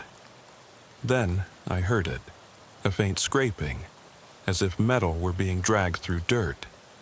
I lifted my flashlight high over my head, beam swinging across the field. But there was nothing, just the flicker of rig lights and the wind stirring the cattails at the edge of the clearing. Heart racing, I backed away, but something glinted in the beam's path. I crouched and found a tarnished badge clasp half buried in oil-stained gravel, the back plate of an old sheriff's star. I pried it loose, held it up, tarnished brass, engraved long ago with Lamb County. My own county, my own badge, or one exactly like it. I snapped another photo. Suddenly, the wind shifted, carrying a whisper that sounded like my name. Carter. It was soft, sibilant, and unmistakably human. I frantically spun in place, but the only movement was the rig arms oscillating in the distance. The whisper came again, only fainter, and then it stopped. In the silence, I thought I heard footsteps, light, deliberate, skirting the edge of the clearing. My pulse hammered. I forced myself to remain still. Flashlight beam clenched between my fingers, phone ready. One step, then another. I measured the distance in my head, about 20 paces, coming closer. The cicadas fell silent as if the world held its breath. My vision tunneled on a spot just beyond the nearest rig's support. I could almost make out a silhouette. Shoulders slightly hunched, like a man wearing a jacket too big for him. My mind scrambled for explanations. A trespasser, a homeless drifter, a prankster. None made sense. Why leave badges? Why templated tracks? This was no random trespass. The shape stepped into the beam. I saw a face, haggard, lined like a road map of every regret and fear. He raised his hand, revealing a pocket knife with the blade extended. The star-shaped brass gleamed on his chest. Another deputy's badge, old style. Something inside me recoiled with recognition, a fear that felt like looking into a cracked mirror. The man's eyes locked on mine. They were deep-set, hollowed, and filled with an expression I can only describe as pleading. "Don't run," he rasped. His voice was dry, like wind through a hollow bone. "You're part of this, Wes. You know why." I opened my mouth, but no words came. He took a shuddering breath as a distant siren, real or imagined, wailed, then faded. He clicked the knife closed and, in a movement too quick to track, dropped it at my feet. "Find them," he said, voice hollow. "Finish it." Then he turned and walked away, disappearing into the rig's red strobing light. I stood frozen, the knife at my feet, the badges heavy in my hands, and for a moment I felt weightless, untethered from everything I knew.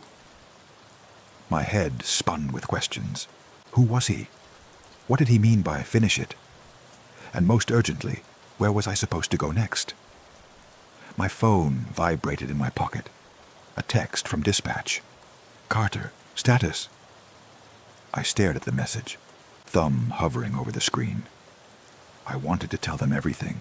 The denim, the badges, the whispering face. But I knew they wouldn't believe it. They'd call me delusional, order me to stand down, send me home. Yet I couldn't go back. Not now. Not after I'd crossed that line. I pocketed the phone, picked up the knife, and tucked it into my waistband. The sting of its metal against my hip reminded me that some vows are sealed in steel. I turned my back on the derricks and followed the path the man had taken, deeper into the dark, toward questions I couldn't yet name. Behind me, the pumps throbbed with mechanical life, indifferent to the human fear at their feet. I walked on, and somewhere in the distance, the wind chimes chimed a mocking refrain. The night air pressed in around me like a living thing, heavy and expectant.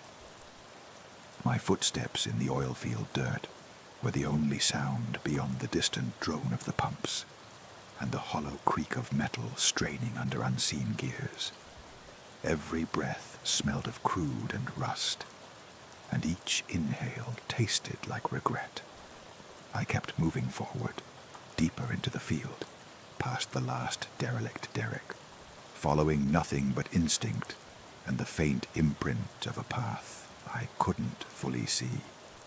Moonlight, when it broke through the heavy cloud cover, revealed a line of abandoned wellheads, each one a skeletal frame caged in rusted steel. Between them were trenches half filled with muddy water that caught my flashlight's beam, each puddle a distorted mirror of my own face. I paused at the third wellhead, where the ground was soft and churned. Fresh footprints, booted and wide, led into the trench and then back out, as though someone had tested the water before retreating. I knelt and pressed my gloved finger into one print. It was recent, minutes old at most, and still held the shape of a sole. I could see the pattern, a thick rubber sole, deep treads worn unevenly, like someone had limped on that foot for miles. My sidearm felt heavy at my hip. I clicked the safety off, then back on, a nervous ritual. The wind carried the echo of distant cattle, low, mournful moans that sounded like human voices crying out in slow despair. I shivered, the hairs on my neck standing to attention. Then I heard it, an echo of laughter, soft and hollow, like a child's giggle bouncing off distant hills. It wasn't natural in this place. My spine stiffened. I raised my flashlight and swept it across the rig frames. Between two beams I caught a glimpse of movement, a small figure darting behind a support column. I stiffened, recognizing the hurried shuffle of a child's pace. But there were no children out here. Only me, the dead rigs, and the ghosts in my mind. "Hey," I called, voice echoing strangely. "Show yourself." Silence. Then that giggle again, closer this time, tinged with something darker, a mocking note that made my gut churn. I advanced toward the sound, flashlight beam slicing through the gloom. My boots squelched in the muck of a trench. Each step felt like wading through memories. Old cases, missing persons, the heavy file on my desk of Jane Alvarez, a 10-year-old who vanished in Lamb County 18 years ago. At the trench's edge, my light fell on tiny footprints, bare, childlike, with an arch too pronounced for an adult. The prints led to a narrow pipe protruding from the ground. It was bent, twisted, as though pried open. From its hollow end came a faint drip, water or something darker. I knelt and peered inside. The beam reflected off something small and curved, a child's bracelet, tarnished silver with a single engraved initial, J. I swallowed hard. Jane Alvarez. Her case had gone cold. No body, no evidence, just gone. I reached out but stopped. The air behind me shifted.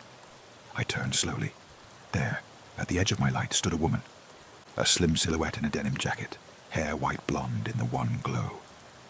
She held a tiny doll, its porcelain face cracked and one eye missing. The doll swayed in her hand, strings of dirt clinging to its dress. My heart locked. She stepped forward, each motion deliberate, silent as a tomb. When she spoke, her voice was wet, like a lullaby from a long-forgotten radio. "You found her, Wes." I swallowed, voice caught. "Who are you?" Her head tilted, eyes glinting in the beam. "I'm the reason you came out here." The ground trembled slightly. I crouched, hand on my weapon, but the metal belt felt foreign.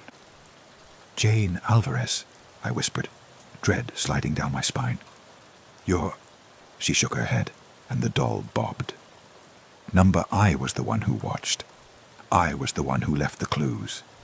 "You remember me, don't you? The deputy who helped." Her smile was sad, hollow. "I never left." I felt bile rise. "You're dead." Her laughter rippled through the air, a sound too light for horror, yet too cold for kindness. "Am I? Does it matter?" She dropped the doll, and it shattered on the ground, porcelain shards cutting the dirt. "I'm what's left when there's nothing left." Lightning flickered behind the rigs, illuminating her face fully for a heartbeat. Pale skin, dark eyes rimmed crimson, a bruise blooming on her cheek in the shape of a badge star. The night wind carried her whispered words. "Finish it." Then she was gone. I spun in a circle, flashlight frantically searching. Nothing but oil, mud, and echoing rig bones. I knelt to pick up the doll's broken head, the single glass eye rolling away. My hands trembled so badly I dropped it. The shattered porcelain cut my fingertips. Somewhere behind me, A pump jack groaned, then stopped. Silence swallowed it. The trench's muddy water stilled, and a heavy hush descended, an absence of sound that roared in my ears.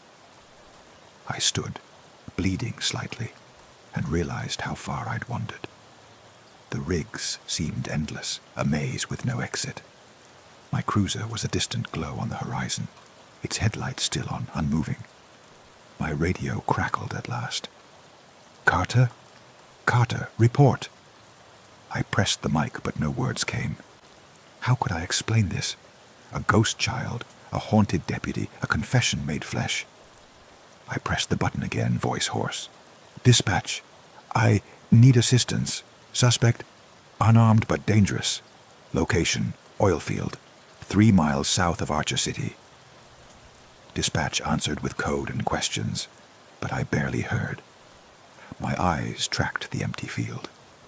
I realized then that the ground itself was the suspect, a silent accomplice in burying truth beneath oil and dust.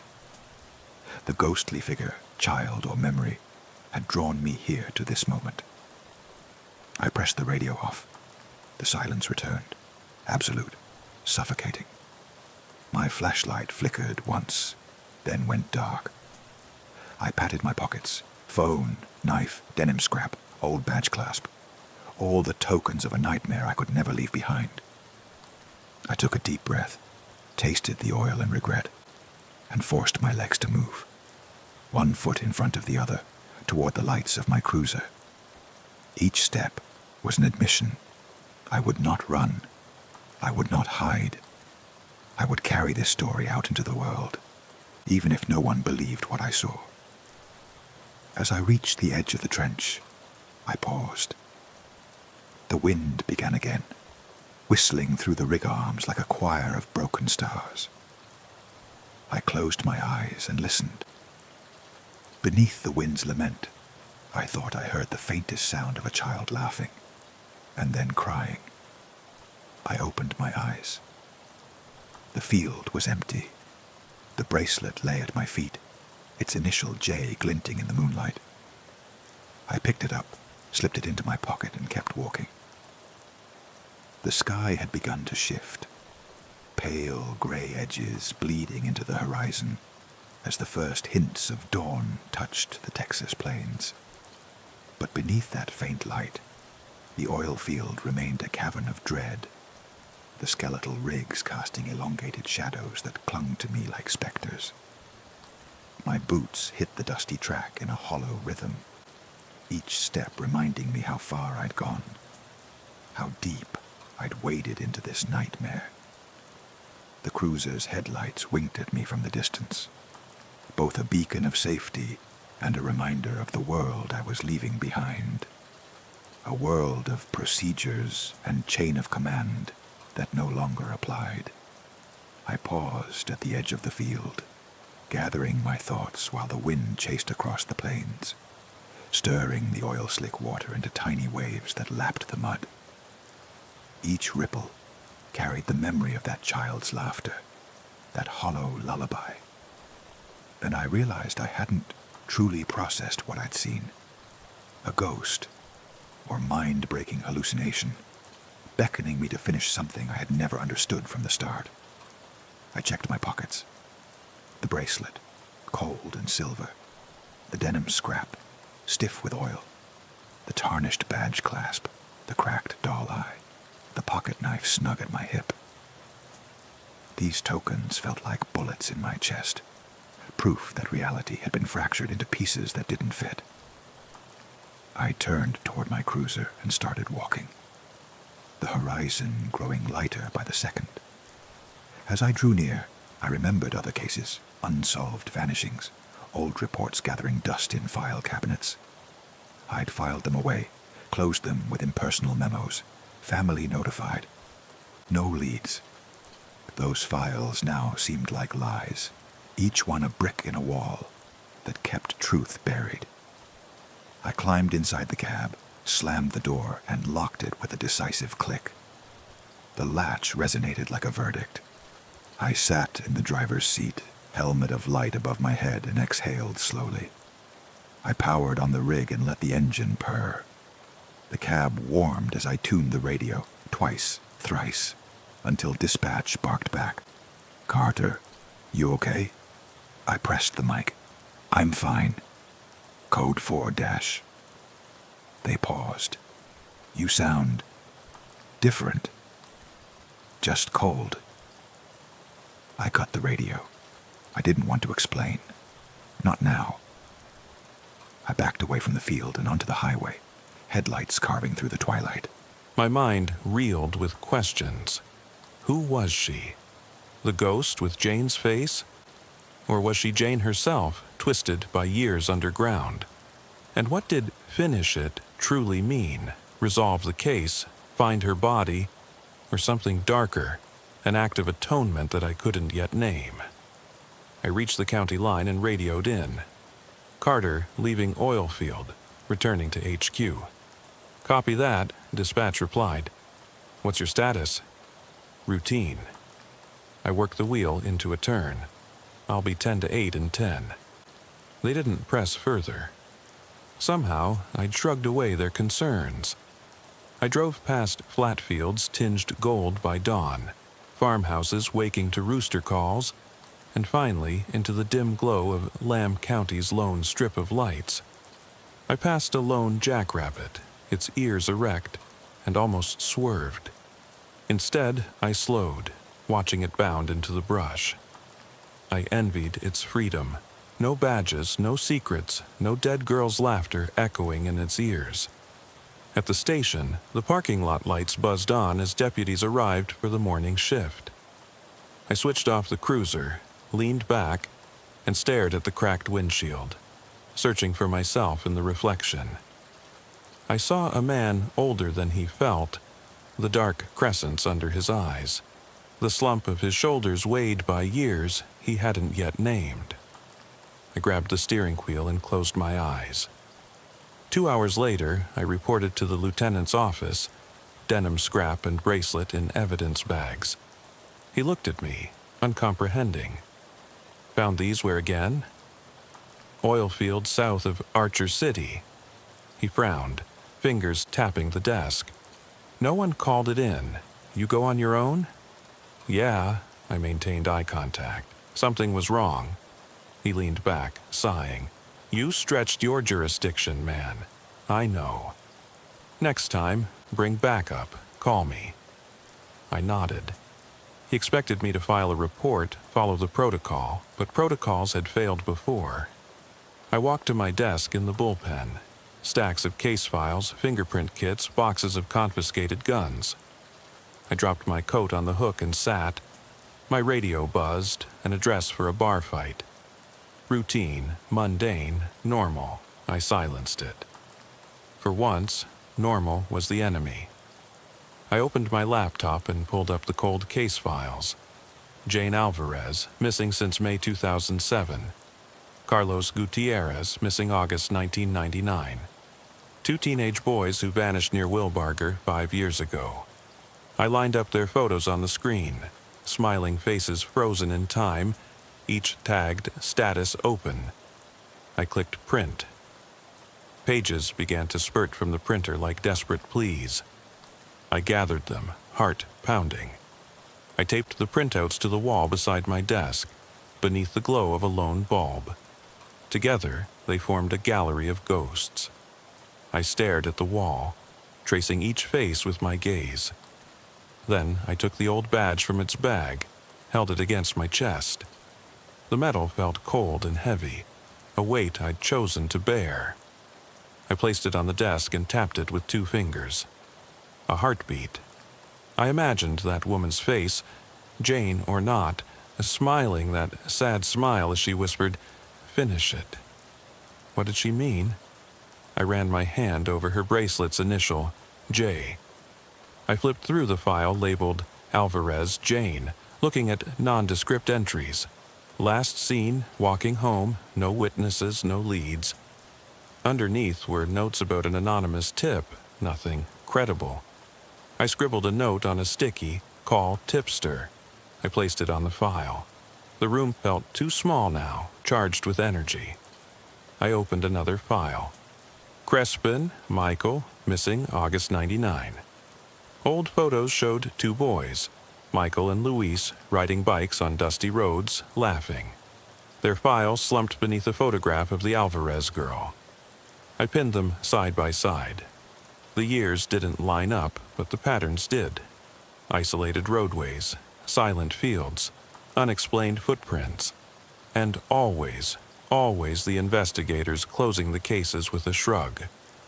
I looked up at the rig plan stuck beside the files, maps of mid-county oil wells. I drew a red circle around the one near mile marker 37. Then I marked another at Brown's fuel stop. A straight line linked them. I grabbed a ruler and extended it southwest toward Wilbarger County. A third point appeared.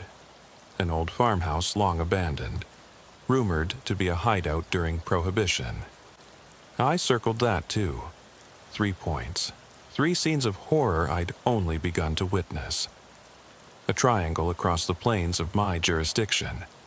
I stood and addressed the map aloud. This is where I start. I tapped each point. Then I traced a line between them, hands trembling. You wanted me to finish it. I will. My voice echoed off the filing cabinets. A voice crackled over the radio. Carter, you up? I snapped back. On duty. Backup's here for the bar fight. You want it? No. I clicked off the radio. I had a bigger fight to wage. I gathered my coat and evidence bags, slung them over my shoulder, and headed for the door. The bullpen deputies looked up as I passed. They nodded. They thought I was headed to work a routine call. Hell, I'd do that later. But first, there were ghosts to track, a triangle on, a map to investigate, and a promise I'd made to a child I'd never known. I walked into the dawn-lit hallway, badge gleaming, heart pounding with purpose. Outside, the sun burned through the clouds, scattering day across the plains. I blinked into the light but couldn't see the future. Only a direction. Forward. Somewhere, past those 3 points, past the barbed wire fences and cracked roads, lay the truth. I would find it, or I would become another shadow on this land, another badge dropped in the dust. My radio buzzed again. I ignored it. The world would have to wait. I stepped into the cold morning air, the weight of the badge in my hand, the bracelet heavy in my pocket, and I realized I was no longer just a deputy making rounds. I was a hunter of ghosts, a confessor of nightmares. And this was my confession, my oath. I walked toward my cruiser, the morning breeze carrying the scent of revelation and regret. And I understood something fundamental. The hunt had only just begun. The first rays of sunlight split the horizon, illuminating the path ahead. I took a steadying breath, put a hand on the cruiser's door, and whispered to the dawn, "Show me where you're hiding." The stretch of highway back to headquarters felt empty, like the world itself was holding its breath. I slid into the driver's seat of my cruiser, shutting the door with a thud that echoed in the cab. The morning light peeked over the horizon, washing the cracked dashboard in pale gold. I pushed in the clutch and rolled forward, headlights off, letting the cruiser's taillights fade into nothingness. All around me, Lamb County stretched wide and silent. Small towns slumbering behind chain-link fences and weathered barns. But I couldn't sleep, not after what I'd seen. My mind replayed the last message from dispatch. Backup's here for the bar fight, and I let it hang unanswered. That call belonged to the world of normal. I steered toward the station, but my thoughts were fixated on the triangle I'd drawn. Brown's fuel stop, the Archer City sign, the oil field near mile marker 37. 3 points of marked violence, each a sacrament in a ritual I was only beginning to understand. I swallowed hard, feeling the weight of that realization settle in my gut like a stone. I passed the old gas station on Highway 287, its battered sign blinking off in the dawn, and forced myself to keep going. I couldn't afford distraction, not now. I needed a plan. I needed fuel, coffee, and a way to triangulate the next location. I passed a diner with neon letters spelling "Open 24 hours" and considered pulling in. But the idea of a matronly waitress asking if I wanted a side of hash browns felt absurd. Instead, I kept driving, aiming for the station. When I arrived, the lot was already busy. Deputies swapped stories, laughed, grabbed cups of coffee from a battered Keurig in the break room. I resisted the urge to join them. I parked in the far corner, beneath a flickering lamp. I killed the engine and sat, letting the routine world swirl past my windshield. The morning shift arriving, the dispatchers behind tinted glass, the smell of fresh printer ink mingling with stale donuts. I opened the center console and laid out my tokens on the passenger seat. The bracelet, the scrap of denim, the badge backplate, the doll eye, and the knife. Each one was a fragment of a man's memory, a child's life, a deputy's secret. I traced them with my fingertip, feeling their edges, their scars.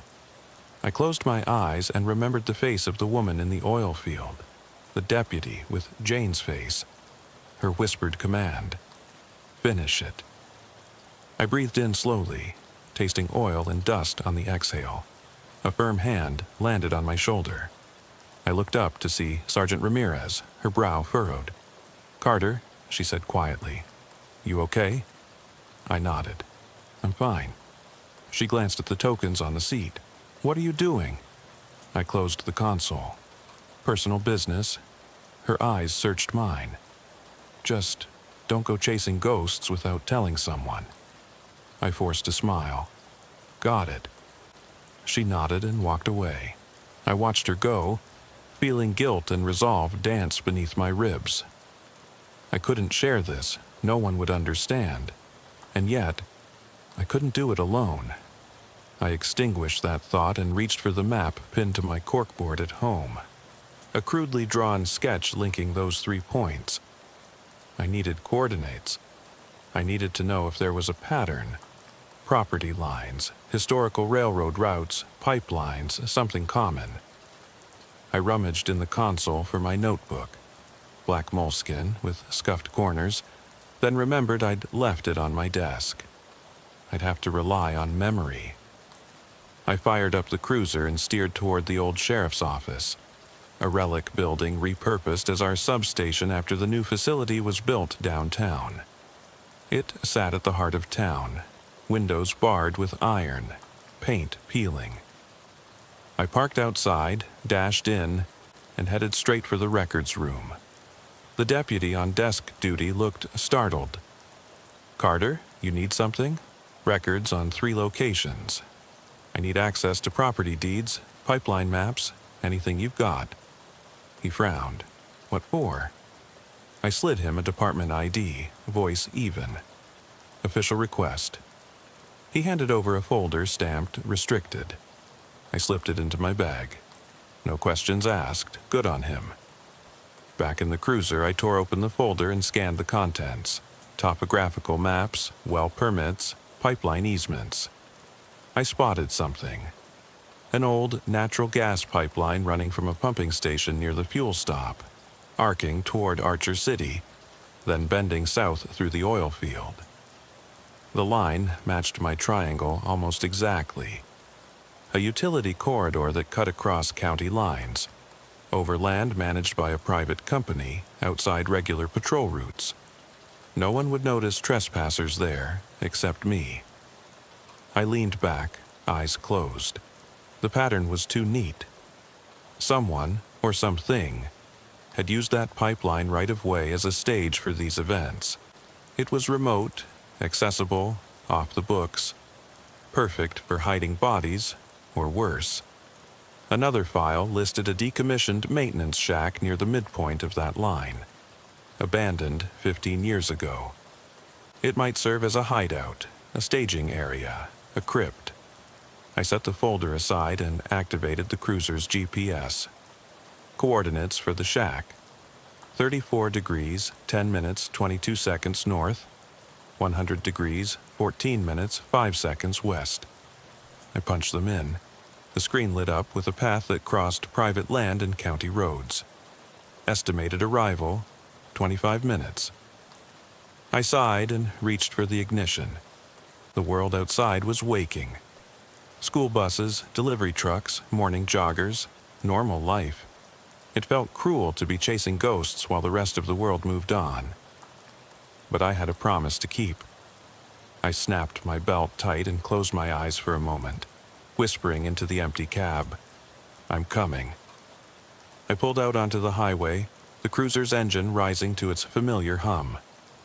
As I drove, the evidence in my bag rumbled. A chorus of metal and cloth and glass. Each item was a chapter in a story I was still deciphering. The pipeline line pulsed on my screen, a lifeline leading me back into darkness. I thought of the whispers in the oil field, the child's laughter under the wing of an oil pump, the apparition of a woman in denim. They weren't hallucinations, they were guides. They'd laid out the path. And I, the weary deputy turned ghost hunter, would follow it, no matter where it led. Because finish it wasn't just a command, it was a covenant. With every mile, the cab grew colder. The morning chill seeped through the vents. I reached down and felt the metal of the old badge clasp in my pocket, cold against my palm. I rubbed it, steeling myself. Sunlight would soon split the sky, but I was heading back into night.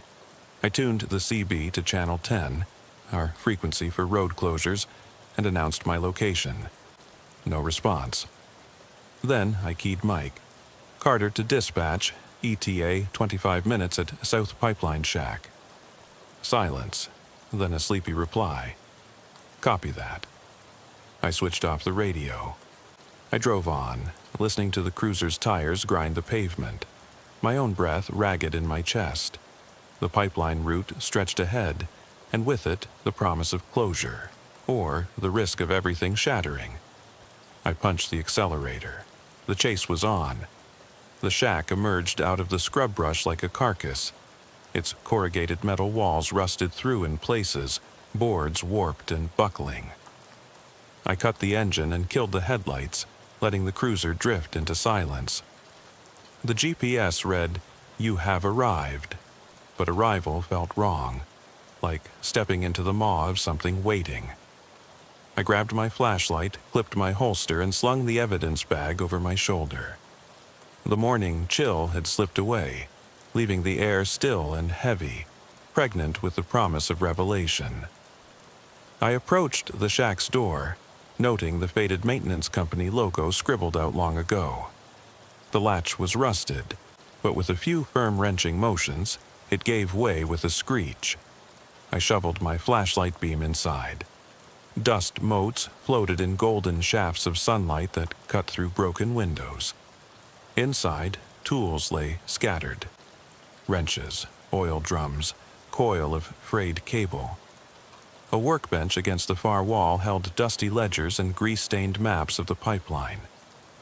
I rifled through the papers, heart pounding, searching for names, dates, anything that tied these grounds to the faces on my wall at the station.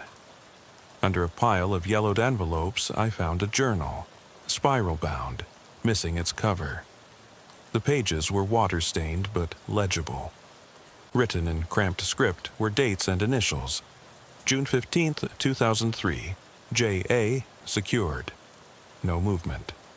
August 21st, 2005, M.C. extraction attempted. My blood ran cold. J.A. Jane Alvarez. M.C. Michael Crespin. Someone had cataloged victims here. Each entry was clinical, detached, like inventory instead of children. I flipped to the end. October 28th, 2024. W.C. now. Next phase. W.C. my initials. Today's date. My breath caught in my throat. The shack's silence closed in, as if the walls themselves were listening. My flashlight trembled in my hand. I closed the journal, heart hammering. Someone had known I'd come. Someone had left instructions. I slid the notebook into my coat pocket and shoved the rest of the pages back onto the bench. The air shifted, too quick to be wind. I spun, light sweeping across peeling wallpaper and a dusty barrel in the corner. From its darkness came a soft thud, like something dropped inside. I inched forward, every muscle coiled. At the barrel's mouth lay the doll's cracked torso, missing both arms. Its porcelain surface was splattered with something dark that gleamed wet in the light. I knelt, stomach knotting. The doll's face, eyes staring up, reminded me of Jane's haunted gaze. Beside it lay a folded scrap of paper, a child's drawing of a star-shaped badge, identical to mine, hovering above a crude stick figure. Underneath, in a child's scrawl, "He will come." I exhaled, voice tight. "I'm here." A sudden gust rattled the door. I whipped the beam that direction. The entrance was empty, but the shadows beyond flickered. I thought I heard the rasp of cloth, the soft shuffle of feet. My hand slid to the knife at my waist. I edged backward, tripping over a tool chest and crashing to the ground. The freshness of fear rose in my throat. I scrambled to my feet and shone the light at the open door. In the threshold stood the deputy woman, Jane's killer, or perhaps Jane herself. Her denim jacket threadbare, hair matted. Her eyes, black wells of grief and rage, fixed on me. "You found my home," she whispered. "You brought the others." She gestured at my pockets, all of them. She stepped inside, the floorboards groaning under her weight. "They waited." Her voice cracked like a dry branch. "They needed you." I swallowed and slid my hand from the knife to the journal. "Why me?" She laughed, a sound without joy. "Because you listened. You didn't stop when they told you to go home. You're part of this now." She raised a hand. "Finish it." The walls moaned as if responding, and I felt the ground tilt beneath me. The dolls, the badges, the denim, all my evidence, hung heavy in the air. I pressed the journal to my chest. "I will." Her face softened, sorrow seeping in. "It's never enough," she said, "but you have to try." She reached out, her fingers brushing my arm, cold as death. Then she faded, dissolving into motes of dust that glittered in the beam before dispersing into nothing.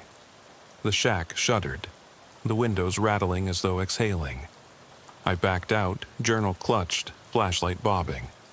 Outside, the sun had overtaken the sky, burning away shadows. The world felt raw, exposed, like a wound left open. I closed the door and pressed a heel against the latch. It held, locking itself. I breathed hard, chest tight. I walked back to the cruiser, the journal thumping against my ribs. As I climbed in, I glanced at the pipeline corridor behind me. 3 points merged into a line leading away. Behind those points lay secrets I'd only begun to uncover. I placed the journal on the passenger seat and rubbed my thumb over my badge. The metal felt warm, charged. I started the engine. The radio crackled to life. "Carter, you there?" I opened my mouth, but no words came. Instead, I shut it off. I didn't need backup. I needed time. Time to gather evidence, to honor those ghosts, to finish what I started. I shifted into drive and pulled onto the highway, eyes on the road ahead. The wind rushed past, carrying the memory of whispers and laughter, pulling me forward. I drove toward Archer City, toward Lamb County, toward every dark stretch I'd left behind. And as the sun rose higher, I understood the hunt would never end. Every badge, every scrap of denim, every ghost would continue to call my name, demanding closure I could never fully give. But I would follow them through every mile of dark highway, because some confessions are never complete. They echo in the wind, in rusted shacks, in the beating of your heart. And as long as I breathe, so long as this badge feels heavy against my chest, I will keep the promise I made in oil and dust. The world woke around me, unaware. But I knew the truth. The darkness doesn't vanish with daylight. It waits, and I will be there, listening. I shut off the patrol lights first. Habit, protocol, reflex, and the world beyond the windshield went black except for the stars. Not that I was looking for constellations. In Van Horn County, you learn quick that the sky is an empty vault, and the things that move beneath it are what you must watch. I clipped my radio mic back into place, the little click echoing in my skull, and reached for the door handle. Gravel crunched under my boots. The breeze carried the rattle of a distant wind chime hanging off a derrick somewhere, and I swear I could hear a collar jingling. Maybe a dog, maybe something else. My stomach clenched, and I felt the old adrenaline knot in my chest. The same knot I'd carried home every night for 20 years. I'd left my ex-wife's final letter in the glove box months ago. "You'll do fine without me," it said. "You don't need me at 2 a.m. down some gravel road talking to ghosts." She was right. I don't need anybody. Still, I drove out here to what they call Oil Field Road, because it's never just another shift. It's a confession booth, and I, the deputy, am the fool who pulls into the dark, expecting something to be normal. The sign read County Road 287. The paint was peeling, but the shape of Texas's silhouette was still clear. I leaned back against the door, my sidearm heavy at my hip. My flashlight opened up a cone of yellow into the darkness, illuminating the rusted pump jacks in their frozen ballet. One leaned sideways, its counterweight dangling like an arm fallen off. Rust flakes glinted where the moonlight struck. I took a breath, tasted the grit. "Dispatch, this is 10-8 on CR 287, I said into the mic in a low voice, and waited. No answer for a full 30 seconds. I should have expected it. Who's awake at this hour, aside from me? I took a step forward. The gravel shifted underfoot. The engine sputtered in my brain. I hated this part, the first step into whatever waited. The last thing I needed was some kid who'd hold up out here for cheap thrills, but I knew better than to assume. The cattle rustlers had gone quiet months ago. Backcountry drifters, trailers, substance chasers. Yeah, they were around, but they knew even less about who I was than I knew about them. They'd run if they saw me. This wasn't a bait and switch, it was just me, waiting. Under one of the pump jacks, I saw tire tracks, fresh, deep, cut into the asphalt and dirt. Wide wheelbase, maybe a big rig. But it wasn't the truck that bothered me, it was the absence of its lights, its engine noise. The tracks ended maybe 20 feet from the jack, then stopped. I raised my flashlight and swept the beam. The circle of light revealed nothing but a broken chain-link fence, the field beyond barren and flat, stretching until it rose into scrubland ridges on the horizon. All I could hear was my breathing, too loud, and the distant hum of a generator I couldn't locate. I tapped the mic again. Dispatch, 10 to 20 on those tracks, 28-7. Looks like a tractor trailer, but dark. Pause. No response. Typical. Nobody cares. They send me out to stare at oil fields, and I stare until I find something. But what? The wind chime sounded again, closer. It wasn't metal on metal, it was wood, clacking like knuckles. I froze. The beam swung, caught a shape behind me, a hitching post maybe, or a dead tree limb. My flashlight flickered. I tapped the head of it to adjust the batteries. I've never been one for theatrics, but you can't plan for half-light and shadows twitching at the edge of your vision. If I let my guard drop, I might see something moving where nothing should be. My chest ached, not from running, but from pulling at memories I'd tucked away. Lamb County, years back. That lost girl. I still hear her voice. Just a whisper, but clear as this night. Sir? Sir? I found her doll in the dirt, no kid in sight. She never came home. I think about her more out here than I ever did back at the station. I put that memory in my coat pocket next to the locket of my daughter's last birthday picture. Her face is streaked with cake frosting, smiling, oblivious to a broken family in the making. It was then I heard the twang, like a gun hammer clicking into place. Not a full round, just a single click. I turned so fast the flashlight wobbled off my shoulder, illuminating the base of the pump jack as if it were an altar. I glanced up. The metal arm arched overhead like a giant's arm, the counterweight looming. The wind stirred, and the clinking came again, now synchronized with each gust, an uneven heartbeat. My hand twitched toward my weapon. On the ground, I saw footprints around the jack, heavy boots, pointed in different directions but all circling this one spot. "What are you doing?" I whispered.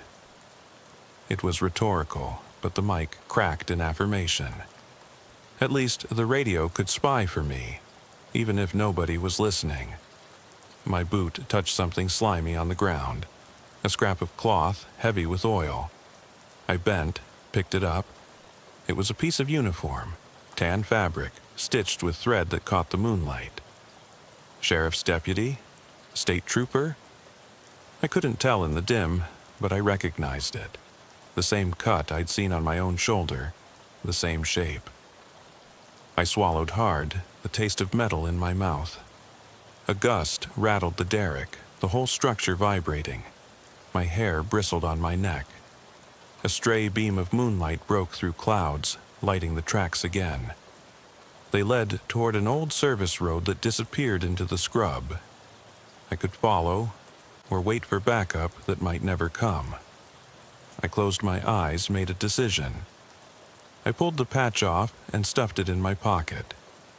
If somebody out here was impersonating law enforcement, they were playing a damn dangerous game, and it was my game to end. I stepped off the gravel and onto the road, the dirt swallowing my boots silently. I left the pump jacks behind. The chime went quiet. My flashlight skittered over broken Providence road markers, rotted fence posts, and then settled on the fuselage of an abandoned semi. Its doors ajar, shadows pooling within. The air smelled of creosote and old diesel. My adrenaline drained into dread. Every step closer felt heavier, like walking into someone's memory I wasn't supposed to see. My hand hovered near my holster, my heart hammered. I leaned forward and called in low, "This is Deputy Granger. If there's anyone in there, step out with your hands up." My voice sounded alien, tinny in the vast night. Silence, then a soft shuffle, like leather on metal. The beam pierced the darkness inside the trailer. I saw a silhouette hunched by the back wall. Shoulders slumped, not moving, not breathing fast. 10-4, I'm ordering you. I paused, because I wasn't ordering anything. Not anymore. I remembered another night in Pecos County, chasing a runoff driver into the desert. The driver ran until his lungs gave out, then begged me not to look into the trunk. I did. A body wrapped in a blanket, eyes wide open in a silent scream. That man died before I could read his name tag. I swear I've carried his scream under my ribcage ever since. The figure shifted. Slow. Then a hand emerged, pale against the blackness, lifting a mask that looked like my face. My own face, staring back at me, carved from linen or silicone. No eyes behind it, just hollows. My breath caught. I swallowed. The mic slipped in my grip. The mask fell with a thud, hollow, mocking. And I realized, standing there in the Texas night, that I was staring at myself. A shell. A confession I'd never voiced until now. The noise came then. a dry click, like the hammer of a gun cocking. And I knew the night wasn't done with me. The first section of my truth ended there, where the mask lay at my feet, and I took one step forward. The moment my boot connected with the edge of that mask, something inside me twisted. The same twist I'd felt every time I'd crossed that line between protector and predator. The cold Texas wind squeezed through my uniform, carrying the scent of shattered dreams and old oil. I hesitated, finger poised on the trigger, but not quite pulling. Because this wasn't about shooting, it was about seeing. I took another step forward, and the world contracted to that trailer's dark mouth. The cracked metal door rattled against its frame. The silhouette inside didn't move. I thrust the beam deeper, searching for any sign of life. The mask lay just beyond my toe, its hollow eyes staring back at me, mocking me. It felt like a reckoning. "Dispatch, this is Deputy Granger," I said, voice steady even though my heart galloped. "Possible impersonator down. Code 6, request immediate backup. Location remains 287 at Oilfield Road." Static hissed for a heartbeat. No answer. As if there were no dispatch, no station, no backup. Just me. I sucked in a breath and edged the beam to the figure slumped against the far wall. The hairs on my neck bristled as I recognized the shape of my uniform draped over collapsed shoulders. The same cut, the same patches, but shredded, stained. I swallowed the lump in my throat. I pressed my boot against the trailer's threshold and ducked my head inside. The air was stale, thick with the stink of diesel and sweat.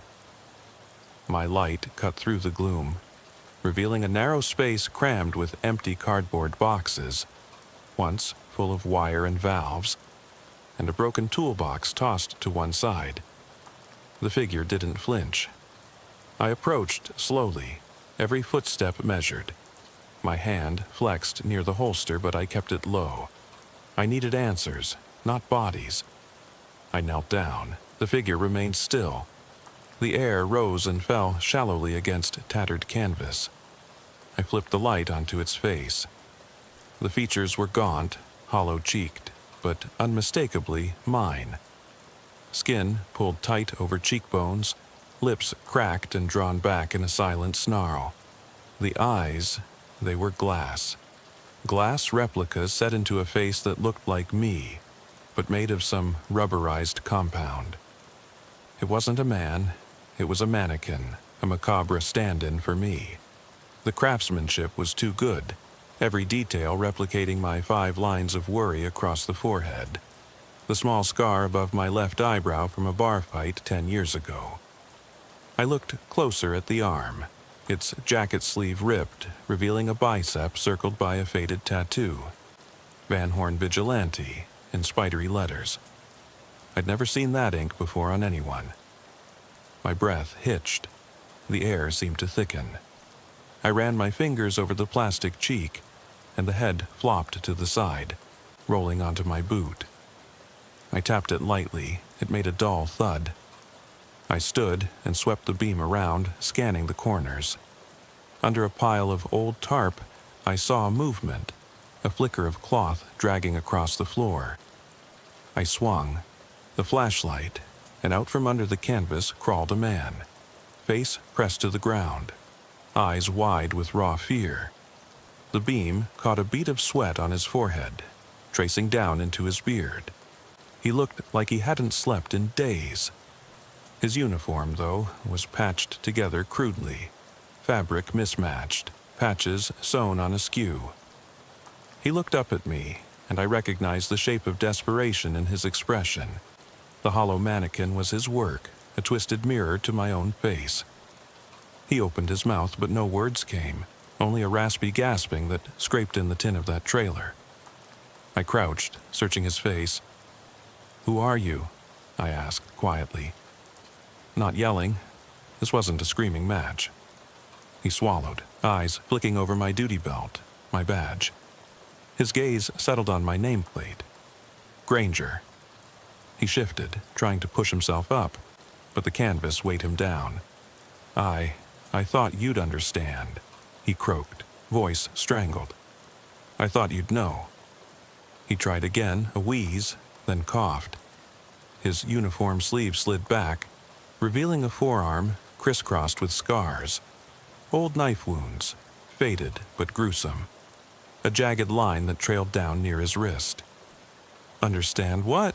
I asked, though a whisper of realized horror slid through me. The man's eyes darted to the mask at my feet. "Why you do it?" His words came out in staccato breaths. "Do what?" I pressed, every instinct screaming at me to back away, to call an audible alert on the radio. But curiosity and a sick sense of responsibility held me locked in place. He looked up, pain flaring in his eyes. "All of this." He gestured broadly with a trembling hand, encompassing the mask, the trailer, the oil pumps beyond the door. His chest rose and fell, like a piston trying to ignite but flooding instead. "I made it. I made it so you'd see. You'd know what it feels like." My head spun. I'd seen figments of my own pain before, hallucinations after long shifts, those night terrors when I woke gasping. But this man had built a totem of my face out of rubber, rigged it in the landscape of my patrol. He wanted me to see myself as monster. "How long have you been out here?" I asked, voice low. He swallowed and reached toward a pocket. I leaned forward, hand hovering over his shoulder, ready to pull him away or pin him down. He withdrew a small recorder, one of those old microcassette players. He pressed play. A scratchy voice filled the trailer. January 15th, 2005. Dispatch called it a routine missing persons check. Deputy Ricardo Granger, open fields near Lamb County. I found the girl's doll, but no girl. You'd think the doll's toy music box would still work, but the little wind-up had lost its spring. Like her, like me. My blood ran cold. That was the night the girl vanished. Sarah Martinez, 9 years old. I was the one who had stumbled on that plastic doll in the grass as the storm rolled in. I never told anyone it was. I never told dispatch that I'd heard a soft whimper behind me, but turned to see only tall grass waving. I filled out the report. No signs of foul play, nothing to indicate the girl, case closed. But that night, the grass whispered her name, Sarah, Sarah. He continued. July 3rd, 2010. Patrol called me to Pecos County. Overturned tanker on Highway 190. I found 2 bodies in the trailer. Cousins, traveling to a family reunion. Their eyes froze wide like dinner guests gone still. I rubbed out my flashlight's beam to see better, but I couldn't make out their names. They stared at me through the night. My fists clenched at my sides. My knuckles went white. I remembered that case. The cattle tanker. Half my patrol before my lunch break. I'd closed my eyes, smelled the diesel, and promised I'd never let myself see anything so broken again.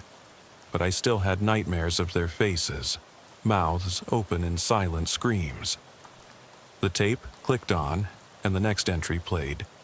November 29th, 2014. Ambush in Wilbarger County. Roadblock on FM 2373. I radioed backup but knew no one would make it in time. That man with the shotgun took aim at me. He didn't miss. Took me down, bled me out in the dirt, left me dying under that merciless sky, and I watched him sculpt my corpse into a tableau, like it was art. My vision blurred. I'd never told anyone about that ambush, not even my partner. I'd kept it a secret because I thought if I said it, I'd admit that I was weak, that I'd bled out in the dirt. The tape ended in static. Silence swelled inside the trailer, pressing me forward. This man, this hollow-eyed figure, had lived my nightmares, had stitched together a shrine of my failures and doused it in oil. He thought I'd understand, but I didn't, not yet. I closed my eyes and let my head hang. Guilt coiled around me. With every length of tape, there was another memory I'd shoved into the shadows. The missing girl, the bodies in the tanker, the shotgun blast, all buried beneath the uniform I wore every night, as if it could shield me from my own mistakes. I dropped to one knee and reached out, not for the gun, but for the recorder. I pressed stop, then play again. There was nothing, just static. Then, beneath the hiss, a whisper. My voice, or something that sounded like me, raspy and hollow. You found me. A chill crawled up my spine, so fierce I thought my skin might split. My own voice, distorted, accusing. The whisper turned into a low chant, repeating one phrase over and over. Find me. Find me. Find me. The trailer groaned as if in response, the metal frame contracting in the cold night air. My breath caught in my throat. I stared at the man before me, alive, breathing, broken. He raised his eyes to mine, and that same chant came out of his lips, deliberate. Find me. Find me. I realized then that I was already lost. Because to find him, this twisted reflection of my worst nights, I'd have to face every memory I'd buried. And that meant opening every case file, revisiting every scene, reminding myself why I became a cop and why I stayed until I was hollowed out. I tucked the recorder into my pocket and rose slowly. I left the mannequin's mask on the trailer floor. I stepped back into the doorway and looked out at the oil pumps, standing like sentinels in the desert. The night wind rattled the chime again, wood on wood, the knuckle tap calling me. 10 to 8, I whispered to the empty air, I copy you. I closed the trailer door behind me, and the world went dark once more. The only sound was the distant hum of that generator, the chime's heartbeat, and the soft scrape of my boots against the dirt. I didn't need backup, I needed answers. And to get them, I'd have to follow those tire tracks deeper into the scrub, into the county lines I'd patrolled for decades, into my own shattered past. One step, then another. And with each footfall, I felt the memory coil unravel, threatening to drag me into the hull of my own confession. But I kept going, because I knew that if I stopped, this man, this imitation of me, would win. He'd become permanent, and I'd be left in that empty mask. So I walked on, blades of mesquite scratching my legs through my uniform, and the week-old moon casting my own shadow long across the road. The tape's chant echoed inside my mind. Find me. I flicked my flashlight off again and let the darkness swallow me. The oil field pumps whispered behind me, and I felt a presence move in the shadows. Not the man. I'd left him behind, but something real, something alive. I reached for my radio one more time, thumb hovering. I could call it in, make it legal. But I knew there was no station that would understand this. No judge who'd convict him. Only me, the night, and the roads where I'd sworn to protect. My finger pulled the mic and I spoke into the void. Dispatch, this is Deputy Granger. Make it 10-8 en route to Wilbarger County. And please send someone who can see what I see. Silence answered.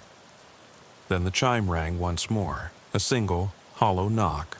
I stepped forward into it, into the night, into my confession unfolding. And I understood in that instant that finding him meant losing myself. But I had no choice, because I was the only one who could stop this. And if I failed, the mask would live on. The chant would never end, and the shadows would claim another piece of the deputy I used to be. I drove away then, leaving the field and the trailer in my head's rear view, but the road ahead was endless, black and full of whispers. The horizon ahead was a ribbon of black, unbroken except for the silver glint of a county road sign. Wilbarger County Line. I eased the cruiser through the metal posts and onto the asphalt, engine idling so softly it might have been my own breath. I glanced in the rearview mirror. No lights, no sign of the trailer or the man I'd left behind. Just open land that yawned into the night. My pulse hammered. Each beat a reminder that I was alive, that I had work to do. I flicked the radio to a new channel, frequency for Wilbarger Dispatch, but got only silence. I keyed the mic. Wilbarger County, this is Van Horn Deputy Granger, crossing your line en route to a possible suspect. Over. I waited long enough to hear my own voice echo, then clicked off. No answer. That was fine. No one knew I'd be here. No one knew I was chasing a ghost I'd created myself. I shifted in my seat, eyes aiming the beam toward the distant dark. My shoulders ached from the weight of everything I'd carried inside me all these years. Cases closed cold, bodies I couldn't save, whispers I still heard in empty halls. I thought of my daughter's birthday locket in my glove box, her melted candle wax still clinging to cracked leather. I thought of the missing girl's doll, and how I'd whispered into the wind until my voice cracked. I thought of that tanker's stench and the dead cousin's hollow eyes, and I thought of the shotgun blast that carved me open. I flicked the beam out the window, lighting roadside scrub that scratched at paint and glass. The wind chime was gone, but I could hear clicking in my skull. I needed to keep moving. A dead end meant nothing if you circled back, and I'd been circling these memories for decades. I shifted into drive and rolled ahead, coaxing more speed. The road bent and straightened, then curved under a bridge that marked the Pecos River crossing. I remembered countless nights fishing the current for drifting bodies, hoping for closure that never came. I slowed, peering into the black void under the bridge. No headlights, no movement, just the river's whisper in the darkness. I stared for a long moment, thinking about how water carried secrets, how it washed them out of sight yet never fully erased them. I punched the steering wheel lightly, more to feel the leather than to vent. I needed a target. I needed a starting point. I reached into the console and pulled out a folded map of the counties: Van Horn, Lamb, Pecos, Wilbarger. I laid it on the passenger seat and flicked on the dome light, casting a harsh glow across the lines. I traced a finger along the route. Oilfield Road to 287 to 190 to the river crossing, and off into the scrubland beyond. There, at the intersection of FM 2373 and a cattle trail, was where the ambush had happened. That was the next marker. That's where I'd go. I tucked the map back and flicked off the light. The world went black again, but my mind shone bright with purpose. I flicked the beam ahead, guiding the cruiser down the road. I kept my hand near the wheel, far from the mic. Every second I wasted speaking into empty radio channels was a second wasted chasing him. The clock on the dash flickered. 2:47, near 3 in the morning. Even the birds were asleep. I eased the cruiser onto the dirt shoulder at the FM 2373 junction. The soil was looser here, sand mixed with cloven rock. I killed the engine, and all at once, the night closed in. I lit my flashlight and stepped out, boots hitting soft earth that bounced underfoot. I swept the beam along the junction sign. White letters, time-peeled, but legible. No border, no fences. Just the road and a path beaten by cattle. I followed the trail north, deeper into unknown fields. Each step raised a small puff of dust that hung in the beam before vanishing. No footprints, no tire tracks, but I could feel him, past him, somewhere. The scent of diesel had faded. Now it was sagebrush and mesquite with a trace of alcohol and sweat. I slowed. Spirit chaser. It was like chasing a ghost, but I wanted flesh and bone to show up. I flicked the beam to my right and spotted an overturned water trough, rusted and full of rainwater. A scrap of denim caught on the lip. I reached out and pulled it free. Dark blue, frayed. Maybe from someone crawling. I tucked it into my coat pocket. It would keep the trail alive, a breadcrumb to his presence. Ahead, the path opened onto a clearing. I paused at its edge. In the moonlight, I saw a cluster of trailer frames without the walls, lining the perimeter. They formed a semicircle, like seating around a stage. The ground at the center was churned, dirt and gravel torn up.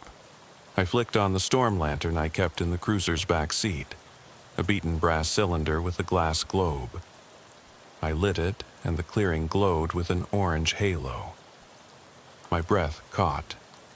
There, at the center, was a circle of objects, an old duffel bag, 3 wooden chairs, a shattered amber bottle, and a single blood-red rose laid on the dirt like an offering. I approached, heart pounding. The lantern's glow caught the rose's petals, making them gleam like fresh paint. Yet the stem was brittle, dried. The petals curled at the edges, as though burned. I knelt and touched the duffel bag.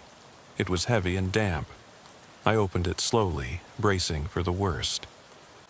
Inside were 3 items: a child's toy sheriff badge, a broken walkie-talkie tuned to my frequency, and a spiral-bound notebook with a cracked leather cover. I took out the badge. It was an exact copy of mine, except where mine had some filth and wear. This one looked newer, a pale imitation. I opened the notebook. Inside, pages were scribbled with notes, sketches, and dates. My dates: July 27th, 2005, January 12th, 2010, November 29th, 2010, 2014, February 8th, 2018. Each matched dates of incidents: the missing girl, the tanker bodies, the ambush, and another case I'd buried, unreported. I flipped to the last entry. April 23rd, 2025, Van Horn County, Oilfield Road. Deputy Ricardo Granger discovers mask. I watch him. He takes the bait. Next step, confession. Next, rebirth. Find me. My lungs constricted. The final line scrawled across the page: then we meet. I closed the notebook, heart thundering. He'd marked his progress like a hunter tallying kills. He'd studied my files, my fears, my past, every wound I'd tried to hide. This was personal, not some random spree. He wanted me to tear into myself, to bleed everything out. I stood and faced the semicircle of frames. The shadows curved around me, waiting. I lifted the lantern higher. In the glow, the frames took on more shape. Forks where walls once were, beams where roofs had collapsed. It was a cathedral of emptiness, worship for the lost. And I was the main exhibit. I heard a crack behind me. I spun the beam and saw footprints, one set leading out of the clearing to the west, disappearing under low mesquite. I exhaled and set down the lantern, clicking it off. The night was mine again. Dark, deafening, tangible. I moved to follow the tracks, but before I took a step, I heard a voice behind me. Quiet but unmistakable. "You're coming." I froze. The air snapped cold. The voice was male, close, carried on the wind but distinct. Not the man in the trailer. I recognized the tone. Calm, almost gentle, but with something feral behind it. I waited. Silence. Then footsteps, soft, deliberate, moving away from me, back toward the road. I dove for the notebook in my pocket, unholstered my sidearm, and clicked on the flashlight. I chased the sound, beam leading me through the brush. The footsteps stopped at the edge of a shallow ravine. I paused at the lip and looked down. A concrete slab spanned the ravine like an old cattle crossing. Beyond it, 2 miles of flat land. No sign of him, only my breaths and the lantern's ghost at my back. I called out, "Stop! Deputy Granger?" No answer.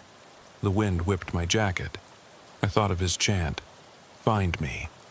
He was inviting me deeper into the trap, but I had no choice. I needed to end this. I needed to find him. I climbed down the ravine. My boot struck something halfway down, a laminated photo. I picked it up. It was me, a younger me, standing in front of the station, grinning in uniform.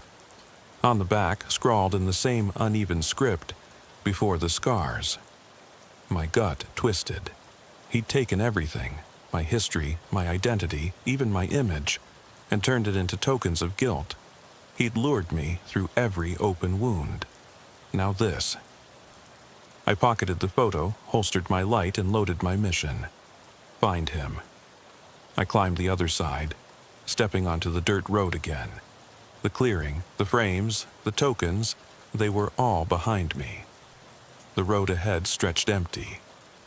I started walking, 45 at my hip, bullet belt snug around my waist, radio silent. The night breeze chilled me to the bone. I kept my eyes on the dark horizon, imagining him just beyond, waiting for me to crack, waiting for me to break. I walked until the road bent into two. One path led back to Van Horn, the other deeper into Wilbarger County. I paused at the fork. No map would show this decision. No dispatch would guide me. It was my choice. I closed my eyes, took a breath of cold air tasting like regret and resolve, and turned right, deeper into the night. And as I walked away, I felt the notebook in my pocket, the photo against my leg, and the weight of every memory strapped to me. They were ammunition now, evidence that I was here, that I had a heart under this uniform, that I could be wounded, and that I could strike back. I stepped onto the unlit road and let darkness swallow me. The chant still echoed in my mind. Find me, find me, find me. But this time, I whispered back, I will. I pressed forward into the inky black, each footstep a promise I whispered under my breath. I will. The road's fork had swallowed my tail lights, and the cruiser's hum faded until it was nothing more than a heartbeat at my back. All around me, the prairie stretched out like an ocean without waves, and the moon, crescent thin, barely cast a glow. My flashlight's beam carved a tunnel ahead, dancing across low brush and the occasional silhouette of a mesquite. The air tasted of earth and fault lines, dry, primal. As I walked, my mind raced back to the blast that nearly killed me, that night in Wilbarger County. The echo of the shotgun blast still rang in my ears. I remembered the roar of saber-toothed amber, the spark of steel under pressure, the hot sting on my arm as blood slid warm down my forearm. I had crawled from that ditch, my world narrowing to two things: surviving and never forgetting who had done it. I patted the inside of my coat where I kept that fragment of shell, smooth and oily, a grisly memento. I reached in, let the metal kiss my fingertips, and felt a steadying calm. It was a promise. Don't stop until you see his face. I trudged across a cattle trail that split the road, scuffing at hoof prints still fresh in the dust. I followed them, hoping they led to him. Instead, they led to a rusted-out pickup cab, stripped of wheels, its frame leaning like a forgotten skeleton. The wind whistled through the grill, a high, keening dirge. I swept my flashlight inside, bare metal bench, steering column bent back, dashboard melted by sun. The windshield was gone, shattered into fragments that glittered where the beam hit. On the passenger seat lay a single photograph, curling at the corners. Two children, grinning at a carnival, their faces unrecognizable in the dim light but familiar in composition. I lifted it gingerly, the surface sticky with resin. On the back, one word scratched in blood. Investigate. A tremor ran through me. The word wasn't a threat, it was an order. To investigate those children, whoever they were, whoever he had made me remember. I felt my pulse spiking. Anger, fear, guilt all churned together. I stuffed the photo into my pocket and turned back toward the road, letting the truck carcass sink into the dark behind me. Ahead, I saw a flicker. Amber light, like a lantern, swaying. I increased my pace, breath hitching as I neared a small outcropping of boulders. Behind them was a clearing littered with broken chairs and the remnants of a fire pit. A circle of scorched stones, ashes cold.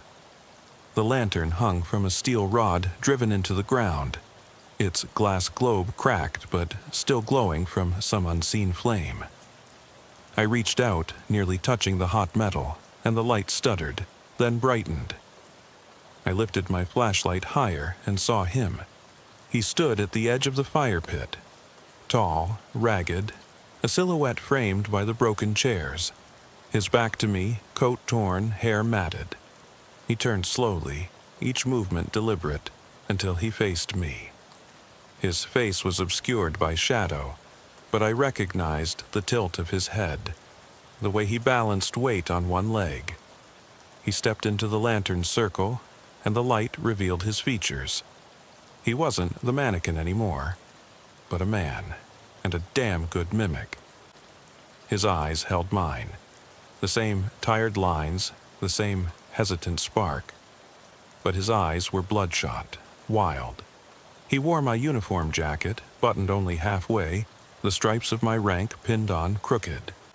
Beneath, his shirt was stained dark, oil, blood, rust. He lifted his hand, and on his palm was another scrap of my life, the badge number I'd earned in the academy, engraved on a metal plate. "I've been waiting," he said, voice low but clear, not a whisper, a statement.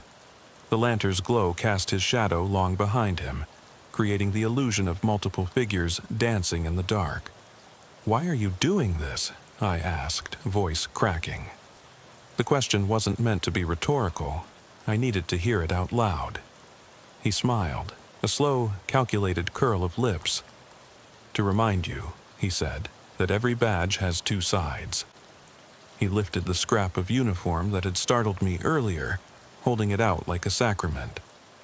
"Everyone you saved, everyone you lost, they all come back. One way or another." My pulse thundered. I stepped closer, heel scraping gravel. I saved. I couldn't save them all. He laughed, a harsh sound that cut through the stillness.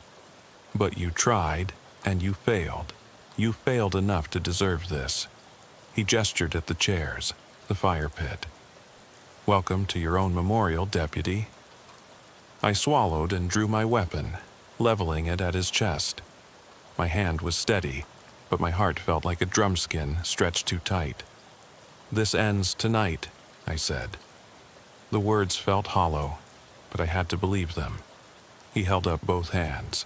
"Then come," he said. "Kill me or stop me, but you must face me first." I hesitated. Not because I feared death, that I'd done enough near-death dances to lose count, but because I recognized that whatever happened next would define me. If I shot him here, in the glow of a makeshift shrine, I'd be no better than the ghost I'd created. If I let him go, he'd kill again. If I fought him, I didn't know. He stepped around the lantern into the shadows. I raised my light and swept to the ground. He was gone. The clearing was empty except for my own reflection in the lantern's cracked glass. The chairs were tilted inward, as if conspirators in a silent play. The fire pit was cold, ashes gray. I could almost see steam rising from the photograph in my pocket, the faces still blurred. I kept my light trained on the center of the clearing and whispered, "Come on." Silence answered. Then, behind me, the soft snap of footing in brush. I whirled. The beam caught him standing 3 yards off, angled so his face remained in shadow. He held something behind his back, long, slender. I raised my light higher. It was a lantern hook, the same type holding the burning lamp. He'd broken it free. I swung the weapon down and advanced. "Who are you?" I demanded. I needed a name. I needed proof he was real, not my guilt or regret made flesh. He tossed the hook into the pit, and it clanged against stones. Sparks erupted from the impact, igniting a circle of dry grass. Flames licked upward, hungry. He stood back, arms loose at his sides. "I am you," he said. "The you keep locked away." The fire spread quickly, gold and orange against the darkness, searing the grass, sending sparks into the black sky. My flashlight reflected off his eyes, wild but calm. I felt my breath hitch, adrenaline spiking. The heat licked my face even from our distance. "My mistakes," he said. "Your omissions." He took a step forward, and I mirrored him. "Your broken promises to victims, families, yourself." I raised my voice. "You're wrong. I own what I did. I can't fix every life." He shook his head, stepping around me to the lantern. The fire crackled, consuming the scrub. I caught the scent of burning mesquite, dry and sweet, like an omen. He lifted the lantern from the pit. Oddly, it didn't burn him. The flame inside danced, alive. He held it out, offering it to me. "The light," he said, voice low. "You think it guides you, but it blinds you to what's in the shadows." I stared at the lantern as if it were the source of all my failures. I could reach out, take it, and perhaps learn its secrets. Or I could drop the weapon and run, back to the station, back to safe protocol, back to a life where midnight confessions were left unsaid. But I knew that if I ran, I'd be leaving him here, and the next deputy to come along might not be as experienced or forgiving. I took a measured step forward, finger trembling on the trigger. The fire flickered, orange tongues catching the edges of his jacket. Around us, the chairs burned, one by one, ash pluming like smoke signals. My breath came in tight rasps, and I felt the weight of every life I'd touched, every case I'd closed, every promise I'd broken. If I didn't stop him now, I'd be complicit in their deaths. I moved closer, aiming carefully at his center mass. The lantern's glow bathed him, painting his features in wavering light. Sweat gleamed on his forehead. He looked vulnerable, like a man under a spotlight pleading. I exhaled slowly. "I'm sorry," I said. "Not enough, but it was true. It was for me, for him, for everyone I'd failed." I squeezed the trigger. The shot cut through night and flame. The lantern flickered, then wavered, dropping from his hand. The hook clattered to the ground. He staggered back, one hand to his chest. I dropped to one knee, heart pounding. The fire roared, chasing me with heat. He fell to the dirt, eyes wide, reflecting the inferno. He reached out, palm up, as if begging. The knife, no, the weapon he'd carved from my memory, slid from his limp hand. I grabbed it reflexively, glancing up through tears I didn't know I'd shed. He looked so small under the flames. I rose, holstered my pistol, and knelt beside him. His breath was ragged. I pressed the knife aside and felt a shallow pulse against my palm. He coughed, smoke sputtering from his lungs. I sat back on my heels, the heat washing over me.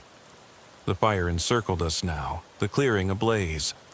I wanted to call dispatch, to radio for paramedics. But if they came, they'd find a scene too bizarre. A deputy on his knees over a would-be killer dressed like himself, chairs burning like coffins. No one would believe it. He coughed and whispered, "You did it." I nodded, though my brain felt like scrambled circuits. "I did," I repeated, voice husky. He smiled faintly. "Then find me," he said, and his eyes closed. He exhaled once more, and his head slumped to the dirt. I leaned over, pressed my ear to his chest. His pulse throbbed once, twice, then faded. The fire crackled louder. I felt tears burning on my cheeks, but the heat of the flames dried them faster than they fell. I stood, pulling the knife from the dirt. The blade was stained dark, as if with tar. I wiped it on my pant leg. I turned away, feeling the stench of smoke and victory and sorrow. Around me, the chairs burned to embers. The fire pit's circle glowed. Only the nurse log, the notebook in my pocket, and the masked memories remained. I walked back through the scorched clearing, leaving footprints in ash. The night air felt cooler as I passed beyond the fire's reach. I paused at the edge, looked back. The flames danced in the abandoned chairs, silhouettes twisting like ghosts in the wind. I whispered to the night, "I found you." And then I walked out of the circle into the black, leaving behind the remains of my worst self and, I hoped, the beginning of the man I still could be. I stepped out of the fire's glow and into a pocket of absolute darkness, the night yanking me into silence so consuming I could taste it on my tongue. The air felt thinner here. No crackle of flames, no echo of that zero-gravity confession. Only the desert wind, whispering through mesquite and sagebrush, carrying the faint scent of smoke and dust. I slid the knife into my belt and reached inside my jacket for the leather-bound notebook. The pages were damp with soot and sweat, but the ink remained legible, every date, every notation, every scrap of evidence he had compiled to map my life. It was a ledger of my failures, and now it was my roadmap to redemption. I clicked the flashlight off, relying on my night vision as I retraced my steps across the scorched clearing. The chairs smoldered, embers glowing like dying eyes. The fire pit's circle of stones stood out in the faint starlight, a silent jury waiting for my verdict. I thought about carrying those stones back to Wilbarger as proof, but evidence that burned in plain sight was pointless. Instead, I closed my eyes and let my senses guide me. The incline of the land, the North Star glinting low on the horizon, the distant drop of gravel underfoot. The road fork sat just beyond a rise of dirt, and I walked toward it without hesitation.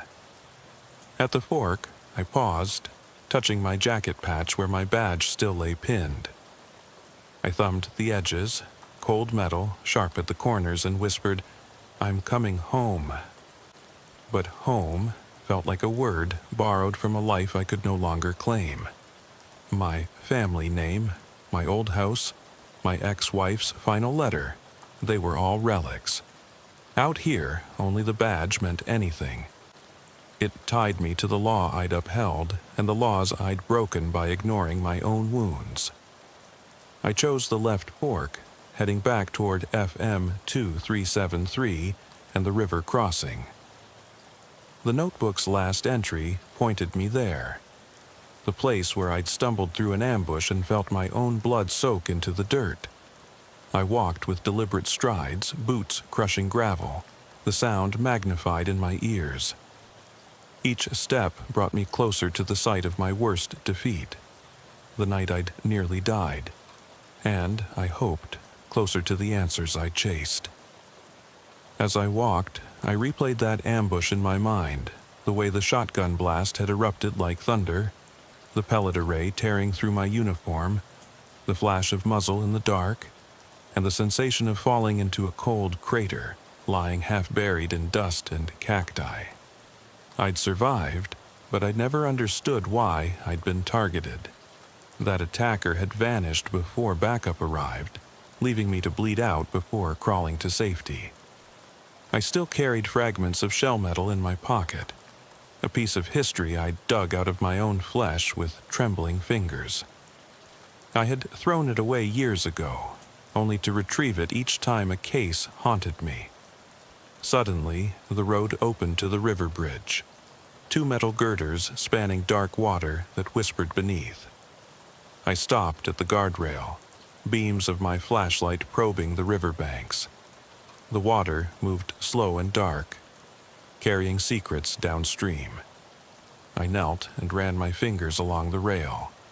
The metal was warm from the day's heat, cool now under the moon. I leaned over and peered into the churn, half expecting to see the reflection of that mannequin mask floating by. But there was nothing but ripples, ghostly and silent. I tapped the rail twice, once for the children in the photograph, once for the trailer field fire.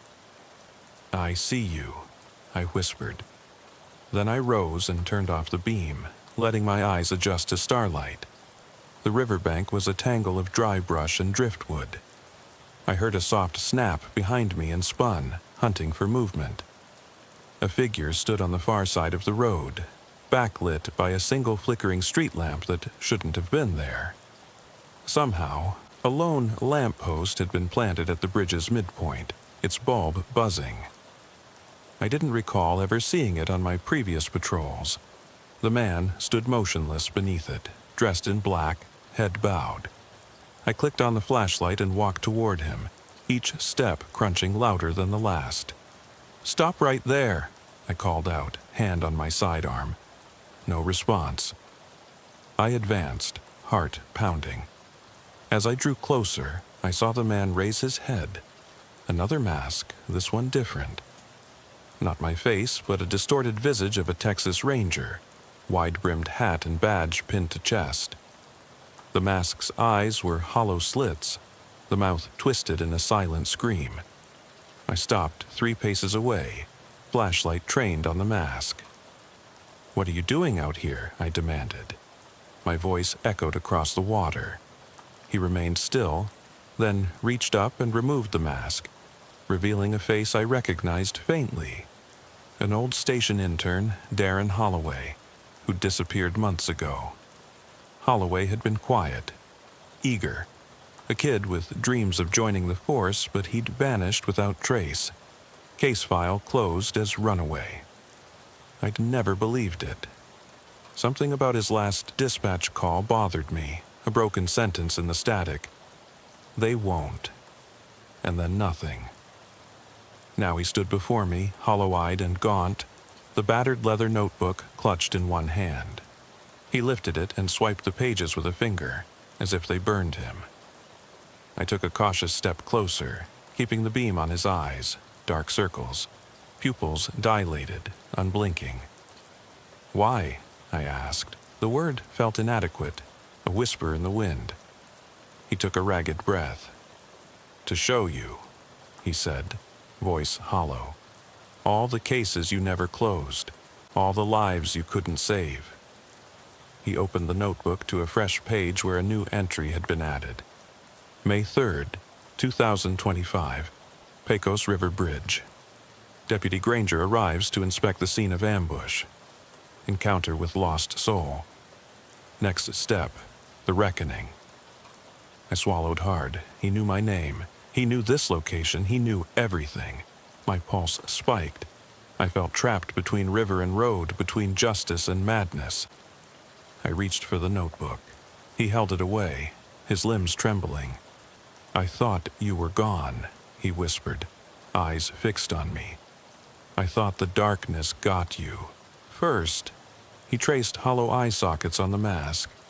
"But you survived, and so did I." His gaze flicked to the water. "I survived all those nights I was buried in your cold cases." He closed the notebook with sudden force, and I flinched as if struck. I planted my feet and leveled my flashlight. "Holloway," I said, voice low, "you're under arrest for impersonating law enforcement, vandalism, kidnapping, and whatever else you've done out here." I stepped forward, holstery jarring my hip. "Drop the book and put your hands where I can see them." He shook his head, backing away toward the river's edge. "Arrest?" he said. You want me locked up? You want to call for backup now?" He glanced at the lamp above us, its buzzing growing louder, the bulb flickering. There is no backup. There is no station. There is no dispatch. He hissed the words as if spitting out venom. "This world out here, it's mine now. Your world is gone." I felt heat rising, adrenaline flooding. "That's bullshit," I snapped. "This world belongs to the law." I reached for the holster. "Now give me that book." He laughed, a hollow, rattling sound that echoed over the water. He turned and ran, slipping past me in the darkness, sprinting across the road and vanishing into a stand of mesquite. I hesitated only a second before chasing, my boots pounding asphalt. I chased him across the bridge and into the brush, beam cutting through branches, jagged shadows slashing at me. The chase ended at the riverbank where driftwood formed a makeshift raft. He stood at its edge, notebook tucked under his arm. I skidded to a halt 10 feet away. The river roared below. The raft bobbed against the bank. Moonlight glimmered on waterlogged wood. He held the book out, silent challenge. I raised my flashlight. "This ends now," I said. He met my gaze, expression unreadable. He tilted the notebook, then tossed it onto the raft. It landed with a wet thud. The raft drifted into the current. He watched it drift away, then turned to me. "I release it now," he said softly, "but you must follow." He lifted his face to the stars. "You'll go after your past so deep that you'll drown in it. You'll chase that raft until it's gone, and you'll realize that closure is a lie." He stepped backward into the water, dry at first, then knee-deep. His uniform pants soaked and clung, blood mixing with river mud. He began to paddle with his hands, guiding the raft downstream. He didn't look back. I dropped to my knees at the water's edge, peering at the notebook floating toward the bridge. The current was swift, carrying it away faster than I could swim. My hand hovered over my pistol. The river's chill rose through my boots. I thought of the missing cases, the girl in Lamb County, the tanker bodies, the ambush, the station intern. They all drifted away now, bound to that notebook. I realized he was right. Some memories, once released, can never be retrieved. The lamp above us sputtered and went out, leaving only starlight and the river's restless hum. I watched the notebook fade under the girders until it was swallowed by black water.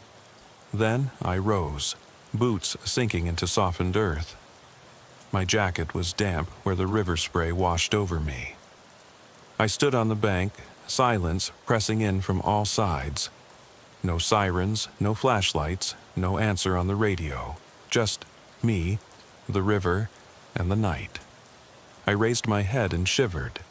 Whether from cold or adrenaline, I couldn't tell. I pulled my phone from my pocket and typed a single message to dispatch. Found Holloway at river. Notebook lost. No backup. Will return to station.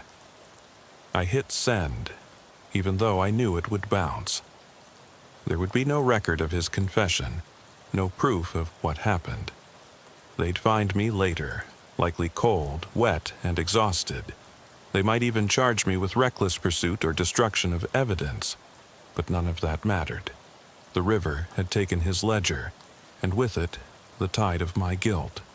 I turned away from the water and walked back toward the road, toward wherever the cruiser waited. Each step sank me deeper into the night, and yet I felt lighter, as if letting go of that notebook had unshackled a weight. I glanced up at the sky where the moon slivered behind clouds and felt a strange calm. I had faced the darkest parts of myself, each phantom I'd hunted given form and dialogue, and had survived to tell the tale. No mask, no book, no river could drown me. The brush crackled behind me. I froze, hand on the small of my back. My breath hitched as I turned slowly, flashlight sweeping. There, at the tree line, I saw him, Holloway standing knee-deep in shadow, watching me. His uniform was torn, mud-stained, but he wore no mask. His eyes, though, were those of the doll-faced deputy who had haunted me in the trailer. He tilted his head, and I saw a glint of something in his hand. A photograph curling at the edges, the faces blurred. He raised the photo and brought it close, then spoke in a low whisper that carried across the riverbank. "Find me," and with that, he vanished into the night, leaving me alone under the bridge. The hum of the river filled my ears. I could still feel the weight of the badge at my chest, the echo of every case I'd ever closed or abandoned. The silence was nearly as loud as the gunshot that had ended the fire pit standoff. I slipped my phone back into my pocket and turned toward the bridge, toward the promise of the cruiser's lights on the horizon. I walked on, knowing that the next step would bring me closer to something, either my own salvation or the abyss I'd barely escaped. But I kept moving, because I am Deputy Ricardo Granger, and I don't stop until I find the truth.